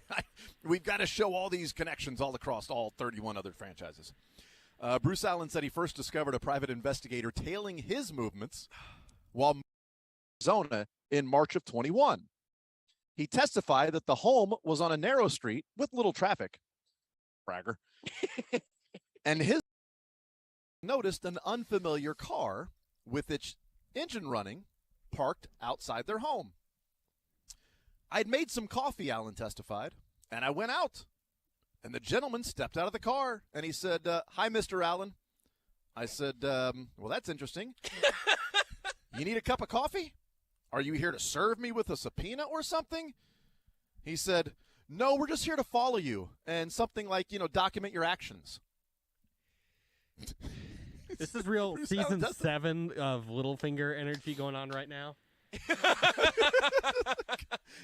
It sounds like NCIS Scranton to me, is what it sounds like. Are you here to what are you here to do? Oh, I'm hired by Dan Snyder to follow you to get some information on secret, you. But it's a secret. Don't tell anybody. Yeah. Don't tell anybody, okay? It's between me and you. Don't do that, hey, okay? when you let your dog out at night, could you just do me a favor and just leave that back door just like cracked open? Then just go to bed and don't even worry about it. We'll just be around. It's the meme of, hey, fellow school kids or cool kids or whatever it is. Hey, fellow high school kids, who is it with the skateboard and the backwards? Steve Buscemi. Steve Buscemi. Hello, fellow kids. It's one of those. Hey, guys, I know I'm new to the gang, but I just want to let you know I am an FBI undercover agent. So I just want to put everything on the table here just so you guys know where I'm coming from. But I am so excited to get to know you guys so I can get some more information on it. What do we do first? Where are we going? Who are we killing? Also, pretty cool by Bruce Allen to immediately be like, what are you doing, subpoenaing me? It's like, that's never been my first assumption. You here to serve me or subpoena? Why are you sitting outside my house? Well, that's what people with a lot of money and power, they get sued. I mean, you get subpoenaed, you get served all the time, you know? It's like, let me get something to eat. Here's your food, and also you're being served. Then you get served twice. That's right, and then they do a break dance fight. That's why they're called a server. And then they get served. 3 times yep. 3. Yeah, that's 3 serves. That's right. And then they pick out a tennis ball out of their pocket, and then at that point you cannot go 4 serves. That's unacceptable. And then Jason Sudeikis comes out of nowhere and goes, "You got serves, exact." It's like, oh boy, I mean that right there. That all of what we just described is what is actually going to happen to Daniel Snyder at some point. The way things are going, he is very close to getting like Rafa Nadal, Jason Sudeikis. You got serves, exactly. And every possible, there might be a surfer who gets there by accident, just thinking, well, I heard that we were surfing Dan Snyder. I thought that sounded pretty fun. No, okay. All right, so 913-381-810 is the phone number. We're hanging out at ADA Fundraising. It is located in Riverside, 635 and 9 Highway, across from Park Hill South. And this location today, the open house going on today, tomorrow, and Saturday. Every time I say Riverside, I want to go into the Ice Cube Vaseline. The response to NWA's diss track on him when he says, claiming Compton, but you moved to Riverside. Every time I say Riverside, I just want to go claiming Compton, but you moved to Riverside. I would love to know what that sounds like in your voice. I was trying to stay out of the way, just hoping you would do it really emphatically. I just did it. All right. I was just being quiet and leaning away, hoping that you would really drop it like a bar, But that's okay. I want to do a new segment called Beards Reads Rap Lyrics. Yep, I'm going to write that down. Claiming Compton, but you moved to Riverside. Beards Reads. We'll work on this one. Yeah, that's right. So Riverside location today, 635 9 Highway across from Park Hill South. It is the open house going on today, tomorrow, and Saturday, where all of these fantastic pieces of memorabilia and collectibles that you can see at fundraising events, at charity auctions, that you're probably going to have to pay a lot more than what you're paying this weekend. It's one time a year they do this around the holidays, so you can get Christmas presents and a present for yourself, whatever, birthday presents, whatever it might be. There's some really awesome stuff here. All right, 913-381-810 is the phone number to play a little sports or leisure today. $25 at Johnny's Tavern on the line. For those that get a sports question and a leisure question right, you win. Either of them wrong, you lose. The question is out there available for someone to call in and request. If they know the answer to it or if they Googled it, doesn't matter. We give out the answer when we get a winner or we're at the end of the game and we no longer have time, and then we just tell you what the answer is. So here are the categories for the sports side. We have NFL. We have Chiefs and Broncos. These would be players that played for both the Chiefs and the Broncos. We have college football, and we have border war basketball. So we've got some questions around the KU-MU rivalry as that renewed this weekend. What about leisure, Josh? We've got the pun name game. We have the continuation of read a book. We give you an iconic book. You give us the author. We have the commonly misspelled word spelling bee, and until the Chiefs beat the Bengals, I might just keep trivia on here because if the Chiefs can't defeat them, maybe you can. Maybe you can finally defeat Ohio. Also, Beards, I just sent you some rap lyrics I'd like you to read whenever you get a chance. There we go. Perfect. I think they're technically safe for the radio. Good. We'll see. Are you wanting me to do that now? I want you to do it anytime, no, ever. It's just whenever. We'll figure it out. Maybe just a couple, the first couple lines. I'll read the first one. Tie me up like I'm surprised. We can't get the second line also? Or? You do one line a day, and then eventually we'll piece it all together. Yeah, there you go. We could do that. It's also how a lot of people lost their livelihood was doing one line a day. It's a dangerous proposition there to Beards. You could just do the whole verse now if you want. I mean. Okay, so we're good to go? We got the categories out there? We sure do. All right. Josh, you ready? I am ready. Beards. I'm ready, Beards. You ready to go? I'm good to go. That's a whap. Great. First up, we have got Lucas. Lucas, sports or leisure, what side would you like to start with, sir? Let's start with the sports side with, Broncos and Chiefs. All right, Broncos-Chiefs question. All right. I'll tell you the answer is not Neil Smith or Jamal Charles. So just as a heads up with that. An unlikely Madden cover player. Done. He barely gained over 7 yards rushing in his 3 combined seasons between Kansas City and Denver. It was his short 2 years in Cleveland where most remember him from, that and as maybe the most random player to be on the cover of Madden in the history of the video game.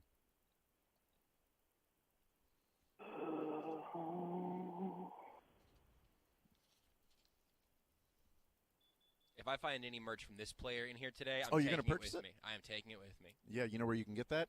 Online, Madden. That There's a picture of him right on the front of there. An absolute legend. Forgot he played for the Broncos. We'll never forget he played for the Chiefs. Peyton Hillis played here, didn't he? Yeah, Peyton Hillis is correct.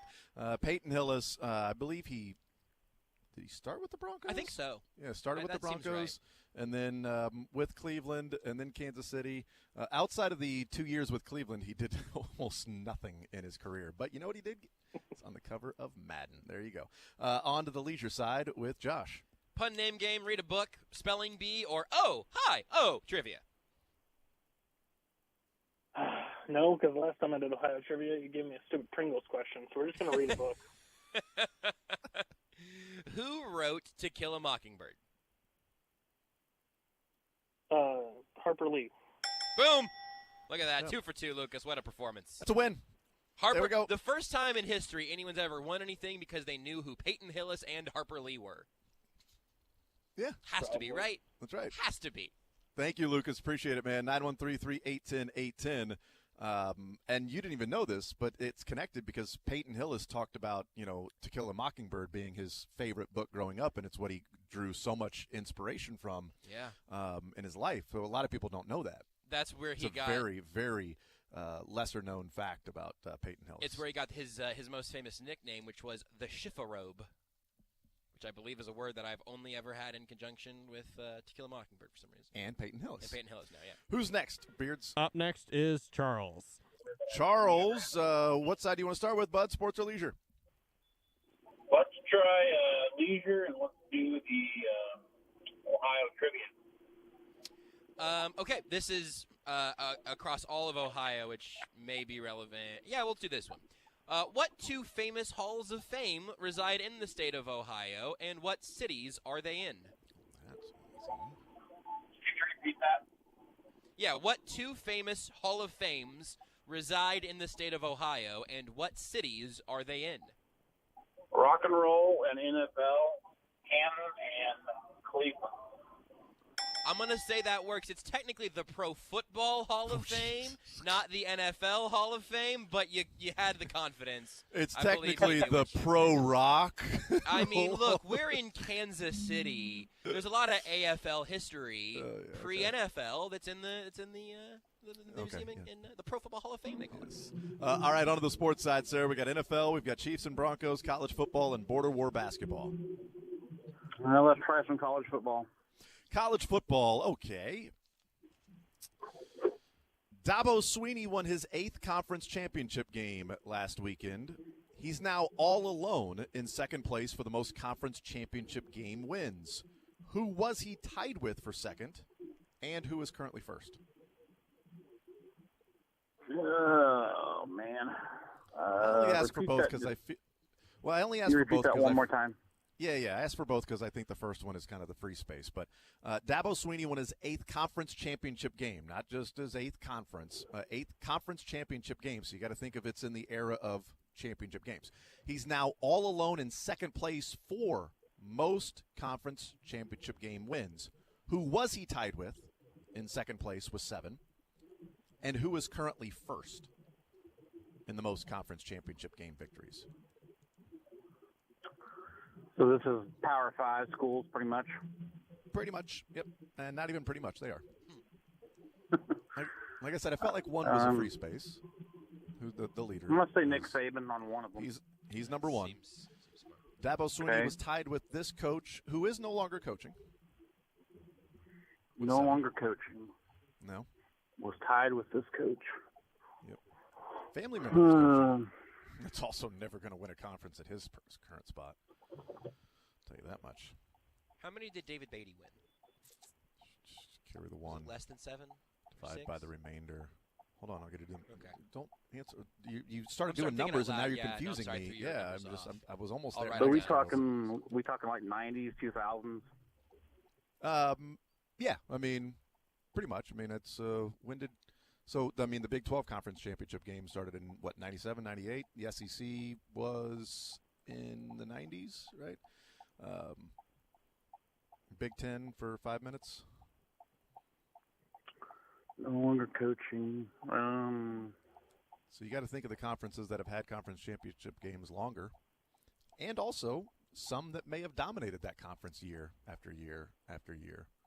I'm going to say Tom Osborne. He didn't have the conference championship games. I'm going to give you another shot. Because it wasn't until the Big 12 got there with the conference championship games.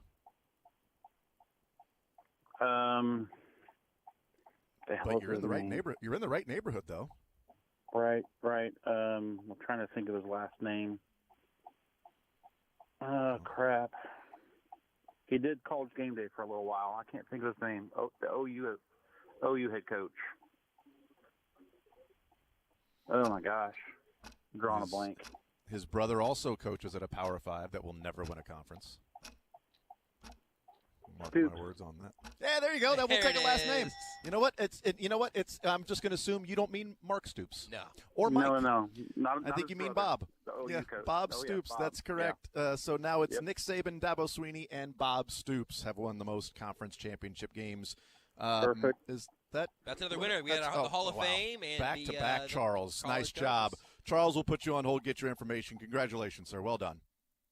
All right, there is Charles. I know Beards is working the phones right now, but I just saw a tweet pop up that says, George R.R. Martin says he has around 500 pages left until he finishes The Winds of Winter.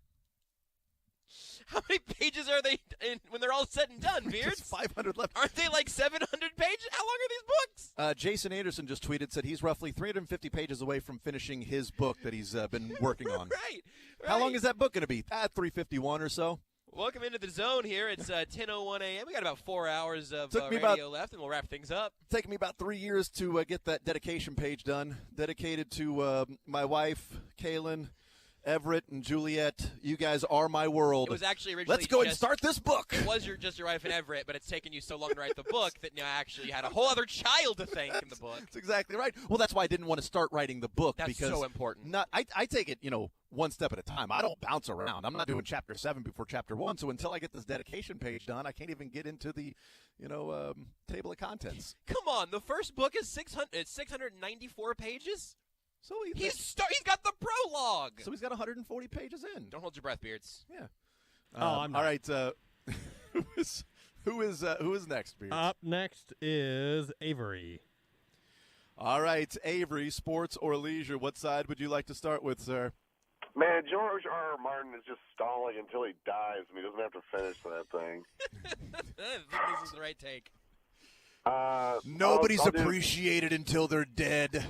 Everybody's going to appreciate me if I never finish these books. They're going to say, oh, what would it be if George were here? Hey, you mentioned Peyton Hillis. That guy is a stain on my fantasy football league trophy. Some guy won the league. What you talking about, Hillis? And it was the year after Peyton Hillis was good. He wasn't even on his roster. It's a horrible team name. I enjoy it. I rule against you. I rule in favor of your friend. Anytime I can be reminded of Peyton Hillis, it's a good day. All right, I'll do pun name game. All right, pun name game. If only you had a Peyton Hillis one. I sure wish I did.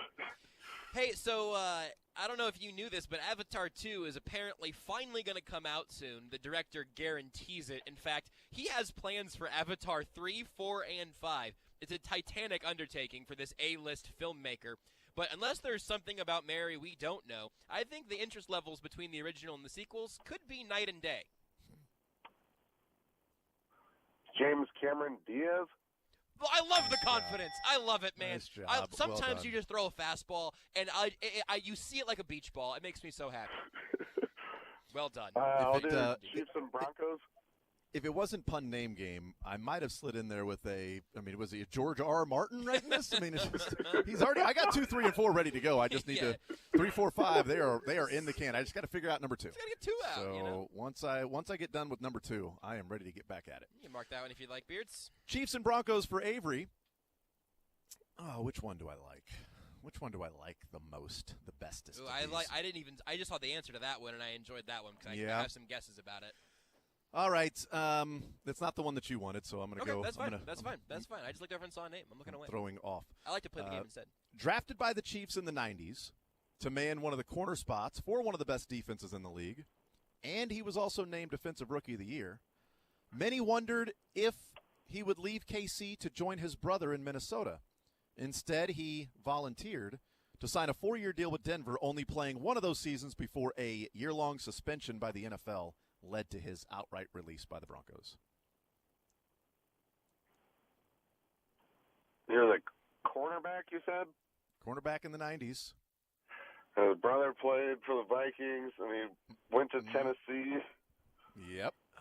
Defensive Rookie of the Year. Had some issues that eventually got him a year-long suspension in the NFL.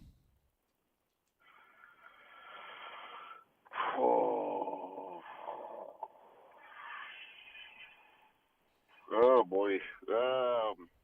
I'll tell you, his brother did not have the same last name as he did in Minnesota. Oh, really? Okay. Yep. These are very helpful hints to probably the next caller. That's how I put it. Anyway, I'll see my time to the next caller. I'll talk to you guys next week. Hey, Avery, you're the man. James Cameron Appreciate it, Diaz was a great swing, yes, though. So that was pretty awesome. Do we have something going on with the connection here? No. Connection's all good. I was just looking at some other stuff because Beards has realized that the little left and right are a little bit funky. But as long as we're sounding good back there, Beards, I'm not smart enough. Everything sounds fine. It's just my right ear is a little. You're more in my right ear than you are the left one. Go to the doctor. Yeah, maybe you got some earwax in there. You what if that's your problem? Out. You really shouldn't do that on your own. You can well, damage it's something. not, but okay. Have a doctor do it. Beards, have you been shoving chicken strips into your fingers again? I told you to stop, man. I know it's your only vice in this world, but I told you really can't be doing that. The only place chicken strips have been going is in my belly.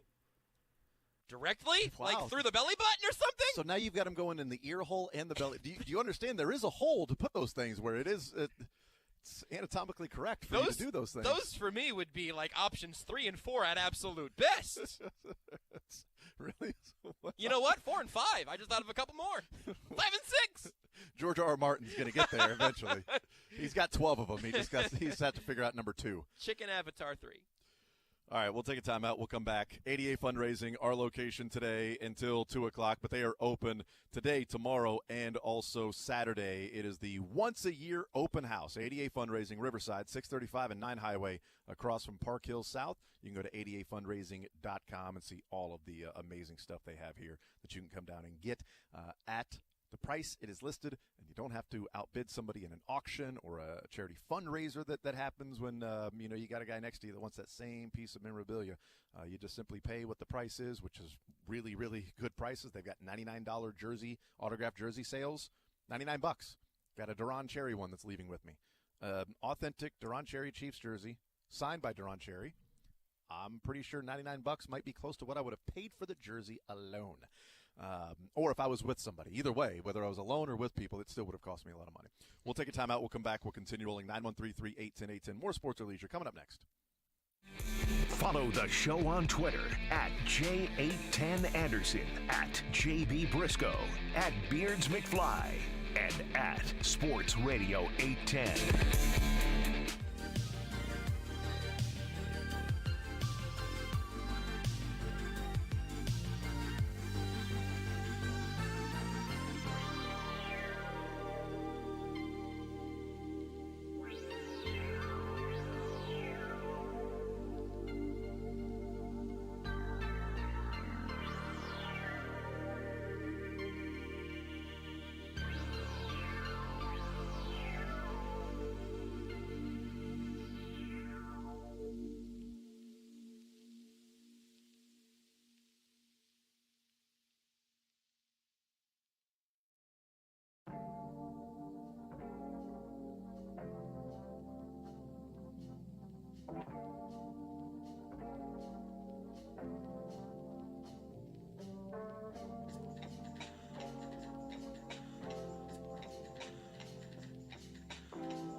The Zone with Jason Anderson. What's the categories? Yes, I don't sir. know what's going on here. Weekdays from 10 to 2 on Sports Radio 810 WHB.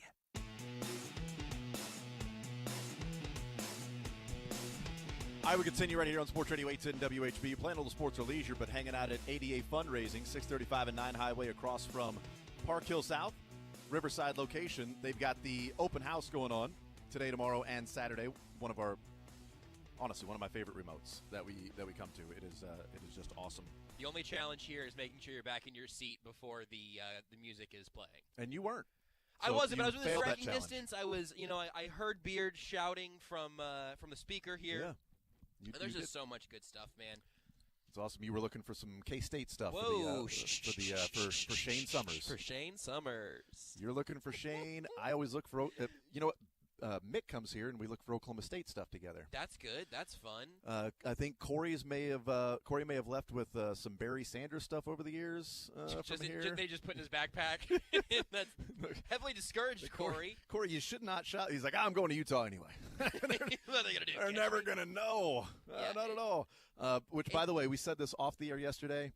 The only place I want Spencer Sanders to transfer to is Utah, so that he could be right there next to Corey. So that Corey is, thank God Spencer Sanders is gone from Oklahoma State, and then he's right there in Utah where everybody's going to be talking about him. That's the only thing I want Spencer Sanders. You want to take over for Cam Rising. Come on, man. I got distracted by some other just like shiny thing here, which the other thing that we've hit a few times, but you need to know, like, this is not always open here. This is a very limited opportunity, and there is so much Chief stuff. I mean, in addition to all of the collegiate. The helmets, the jerseys, the footballs, signed, mini helmets, full-size ones. I really like the seat backs. I just think that those are so cool. Such a cool spot here. All right, 913-3810810, playing for $25 to Johnny's Tavern. Who is up next, Beards? Up next, we have got Matt. Matt, sports or leisure, what side do you want to start with, bud? I'm tempted to go KUMU, but I know that last Chiefs question. So you want that one? I'll ask it again. Drafted by the Chiefs in the 90s to man one of the corner spots for one of the best defenses in the league, also named Defensive Rookie of the Year. Many wondered if he would leave KC to join his brother in Minnesota. Instead, he volunteered to sign a 4-year deal with Denver, only playing one of those seasons before a year-long suspension in the NFL led to his outright release. Who is that player that played for the Chiefs and the Broncos? Let's go with Dale Carter. Dale Carter is correct. He did end up in Minnesota and playing with his brother, Jake Reed. That would be the brother, not with the same last name, was one of the other hints. But, yes, Dale Carter is the answer to that one. Over to leisure with Josh. The categories here, we have the pun name game. We have read a book. We give you an iconic book. You give us the author. The commonly misspelled word spelling bee, and Ohio trivia. Let's read a book. Let's read a book. This one will be easy. All you got to do is tell me who wrote The Book of Love. This is appropriate for Chiefs Bengals just being in the rear view. You know what that matchup's really been, Jason? Oh, it's been a tale of two cities. Who wrote it? I believe that is Dickens. I believe you have Dickens correctly, sir. What? All right. Charles Dickens. Yeah, I don't know what the reference is to I the was answer, trying. though. I was trying to. What do you mean? Which part of it? The Dickensing, or the Chiefs Bengals thing? No, you Dickens the correct answer? Yeah, I was trying to think of the other way you could use the word Dickens, and I ran out of it. So I thought I would just try to say it in a funny way that included that man's last name in a way that could potentially be turned into content tomorrow. Okay. You don't have to be a Dickens about it. Thank God we got a winner. We'll put you on hold, sir. Thank you. In every sense of the word, thank God we finally got a winner. I was dying out there. Right.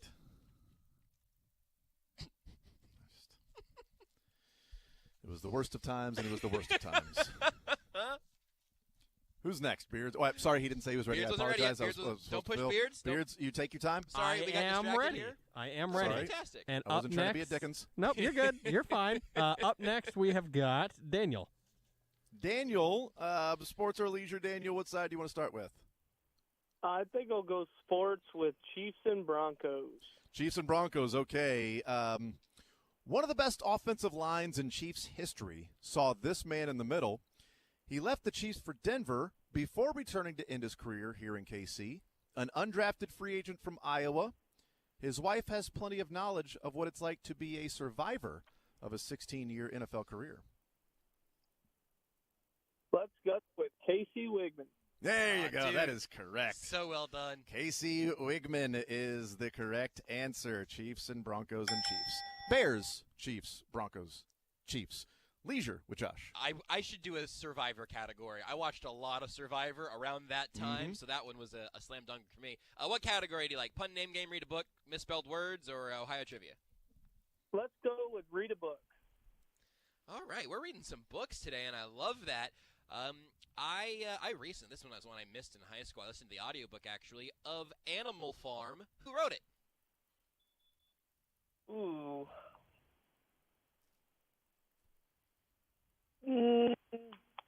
George Orwell. That is absolutely correct. Nice job. Well done.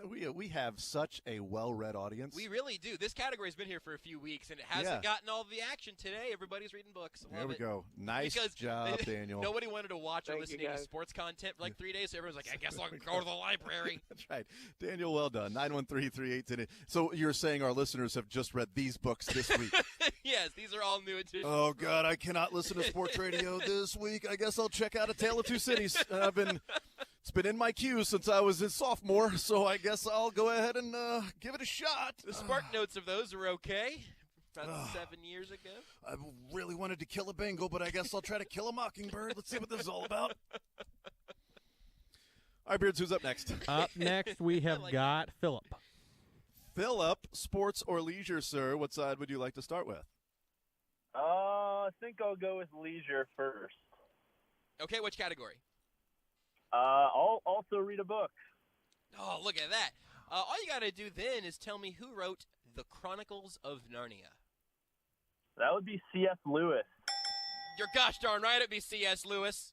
Gosh darn right you are. I thought it was Lonely Island. So it wasn't. It's the Chronicle. It's the Chronic what? Chronicles of Narnia. I'll have to. Bad. Please tell me you've seen. Please tell me you've seen Lazy Sunday, Josh. Yes, absolutely. Okay, I don't know what that is from though. Lazy Sunday? I don't know what's the. I didn't know why it was a C.S. Lewis / Chronicles of Narnia. It's the Saturday Night Live skit where they do the song around.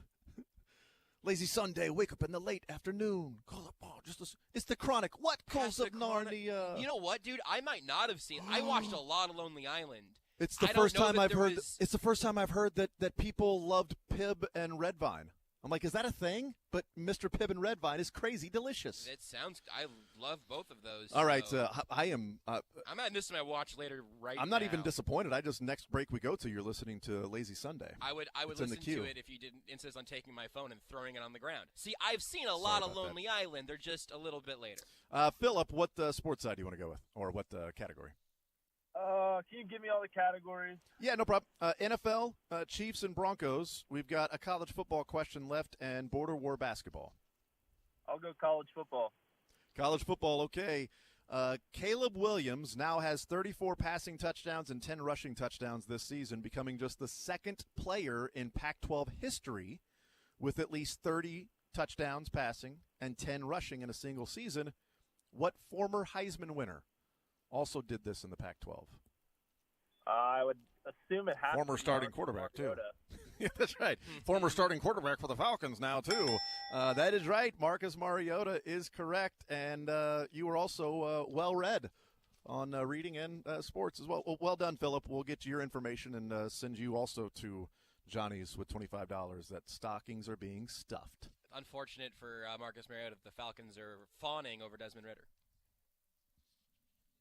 I wonder if that makes Mariota's Mr. Tumney hurt. I'm working for Narnia references. These aren't for you. Yeah, I don't even know what That's all right. Is. Okay. There's a fawn. His name is Mr. Tumnus. He was played. Who played him in the movie? I don't know. Beards. Who's next? He wasn't ready yet. He wasn't ready. Yet. James McAvoy played him in the. It was gonna be a tie-in for him to be like Jeff's next. Oh, Jeff played him in the movie, and Jeff's gonna play the role of getting us off this topic. Whoa, what's Jeff gonna do? Play the role of getting us off this topic. 913-381-0810 is the phone number if you want to be a part of sports or leisure. We've got NFL, Chiefs, Broncos. College football is now used up, but we do have border war basketball, which is a very popular category today. You say Rick? Nope, I said I was ready. Joel is next. Oh, Joel. Rick, you're on Sports Radio 810. Joel? Rick Joel. Go right ahead, Joel. Sports or leisure? What side would you like to start with, sir? Let's go leisure with the pun names, please. Okay. Apparently, Joel doesn't read. Okay, no, that's Sorry, all right. Joel. This is going to be good. This one's going to be good. No, I'm sorry. I You're can't good, read. Joel. I apologize. This one's going to be a good one. The Chiefs' longest tenured wide receiver made some tremendous plays this season, although obviously he's missed some time with injury as well. But not even all the money in a contract year could convince me to watch every part of this ESPN-produced documentary about Tom Brady.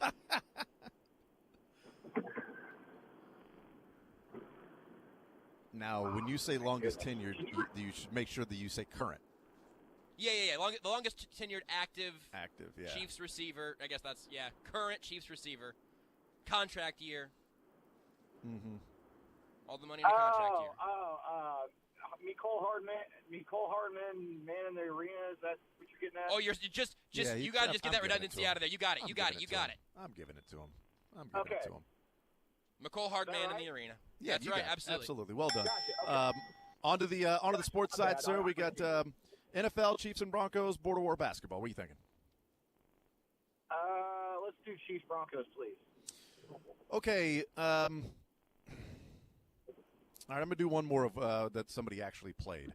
He caught a lot of flack from Broncos fans for leaving in the middle of the season to catch passes in Kansas City. He had no problem dishing it out right back at him, but take caution in Google searching his famous line to a reporter talking about the Broncos. The word on can quickly be changed to in on the internet. It's also a fun returner that we have after talking to this particular player during COVID when we were doing Where Are They Now? Man. Left the Broncos midseason, wide receiver, played for the Chiefs, and had some comments when they were getting ready to play the Broncos that week. And if you Google search like Corey did, you're going to find some things you probably don't want to see on the interwebs. Have you tried looking on Twitter? Yeah, I'm blanking on that one. I'll just go ahead and get off and not waste anybody's time. So hopefully the next guy gets it. All right, Joel, thank you for playing, man. 913-381-0810 is the phone number, 913-381-0810. That question is out there available for someone to call in and request if they know the answer to it. I also hosted a night show with them. Really? Yes, I did. I think I knew that. All right, Beards, who's next? Last one we've got for today is Christopher. All right, Christopher, you are the final contestant today for Sports or Leisure. What side do you want to start with? Well, I just can't help but picking up that question. Eddie Kennison is going to put it on their ass. That's exactly right. Eddie Kennison, we're going to put something on their ass. Corey did an internet search and let us know that, unfortunately, it was not something on they ass. The only thing that came up were pictures of things that were put in people's rear ends. Leisure with Corey. Whoa, with who? Yeah, that's right. Just that's exactly right. Medical X-Lax. stuff. X-Lax. That's one no in a doubt million about that. shot, Doc. 1 in a million. 1 in a million. Yeah, Jason, that's right. Jason's so rattled he just called me Corey for the first time. So, Oh no, but I that was Freudian slip because I was talking about Corey. Well, looking and things also, up. Sorry. really, what I was thinking is Leisure with Corey. I mean, you just described it. So let's go ahead and go read a book, spelling bee, or Ohio trivia. There's only one pun name game left, and I would say only to take it if you're up to pop music news. What is it like to be Leisure with Corey? Colon, put it in their ass. Okay. Leisure with Corey, colon. Yeah. What you say? What was the leisure once again? I'm so sorry. It's all right. This has been a good call. No, you're doing good work today. Read a book, the spelling bee, or Ohio trivia. There's a pun name game question, but even I think it's convoluted unless you really like pop music. I do have 4 children under the age of 22. Let's do it. So let's do it. music. Let's do it. Yeah. Okay, fantastic. This excellent running back used to wear red in college and was selected shortly after Clyde Edwards-Helaire in the 2020 NFL Draft. From morning to midnights, he has lovers from his team's fans and in fantasy football, but injuries this year have damaged his reputation. AFC defenses know he's trouble when he walks in, but it sounds like he and Matt Ryan are never, ever, ever getting back together. When he decides to shake it off, defenders already know that feeling we got the point. all too well. I think we got the point. Didn't get the point. I had one more left. Okay, hold on. Let's see. So you said Matt Ryan, right?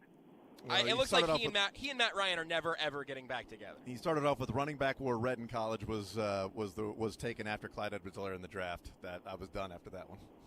Okay, that's got to be Jonathan Taylor then. Okay, that's interesting. So you got to finish the pun name game. When it comes Jonathan to tackles, Taylor Swift. That's There you go. correct. Nice job. That is correct. Good work. Okay, Well yeah. done.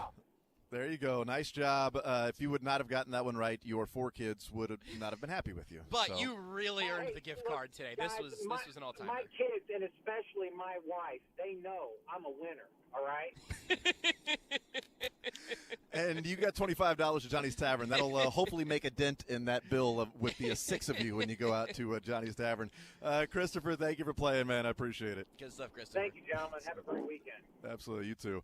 913-381-810 is the phone number. I'm giving it for no reason because apparently Beard says we are done playing because we're late for a break. Yeah, what are the odds? That was a good one, though. We are hanging out at 88 Fundraising. Hey, go to break. All right, let me tell you about where we're at. 88 Fundraising, 635 and 9 Highway across from Park Hill South. You can go to 88fundraising.com and check out all the cool stuff they have. But it is the once-a-year open house going on today, tomorrow, and Saturday. And some awesome stuff here, some cool sales. They got the $99 jersey sale, autographed jersey sale going on. I went ahead and grabbed a Duran Cherry autographed jersey for $99. I saw a Jared Allen one in there, Jan Stenerud, some other cool ones. So that's over there, and then they've got the very cool mystery grab bags. Come get your Christmas presents from here, or else you'll be the anti-hero. Is that a New Taylor Swift song? Oh, I thought maybe that was Narnia. No, I've shifted my references. Very cool. We'll take a time out. We'll come back, and we will shift to the final segment here on Sports Radio 810 WHB of the Zone. At least there's going to be more, I think, of the radio station. Take the show with you by listening live on 810WHB.com, in the 810 mobile app, or by subscribing to The Zone wherever you get your podcasts.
The Zone with Jason Anderson. And did you put something on the ass? Put something on the ass. Oh, kids, don't Google search When I that. typed that in first before pulling up Eddie Kinnison, it was lots of X-ray photos of things that were put in.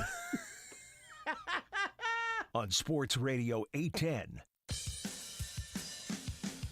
Oh, yes.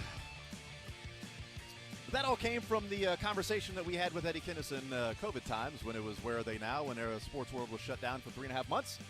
And he told the story about all of that and how he still hates the Broncos to this day and all of that stuff and how they treated him. And I had one more Chiefs-Broncos one that I had about 5 or 6 more that I could have gone to, but I didn't ask it because technically the person never played for the Chiefs.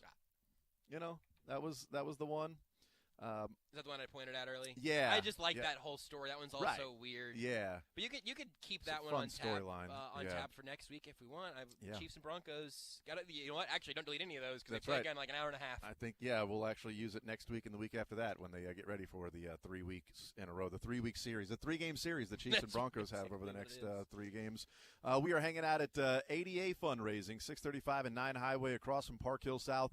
Once a year open house. Look, if you are into sports memorabilia, some collectibles, and even if you're not, this is a really awesome spot. You know, you go around different charity auctions and fundraisers, you see some really cool sports memorabilia there that you're bidding on. Odds are it probably came from ADA, and now they have just simply opened up their doors. All of these things that you would see at fundraisers or charity auctions are here. You can just simply purchase them, and gifts, holidays, birthdays, whatever it might be.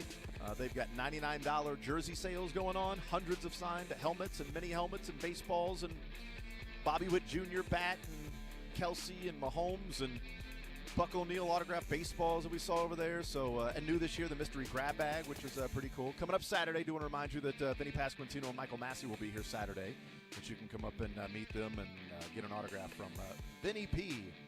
and Michael Massey on Saturday. Want to make a double trip? Swing through Smoke and Fire. 810 sale going on out there today. The new location, Rosanna Square, 119th and Metcalf at Smoke and Fire. Appreciate them as well. Big day today. Lots of good stuff going on. Yes, ADA Fundraising, adafundraising.com, location 635 and 9 Highway. I believe Curtis will be here as well. So tune in for that. Program next. Hey, it's Josh.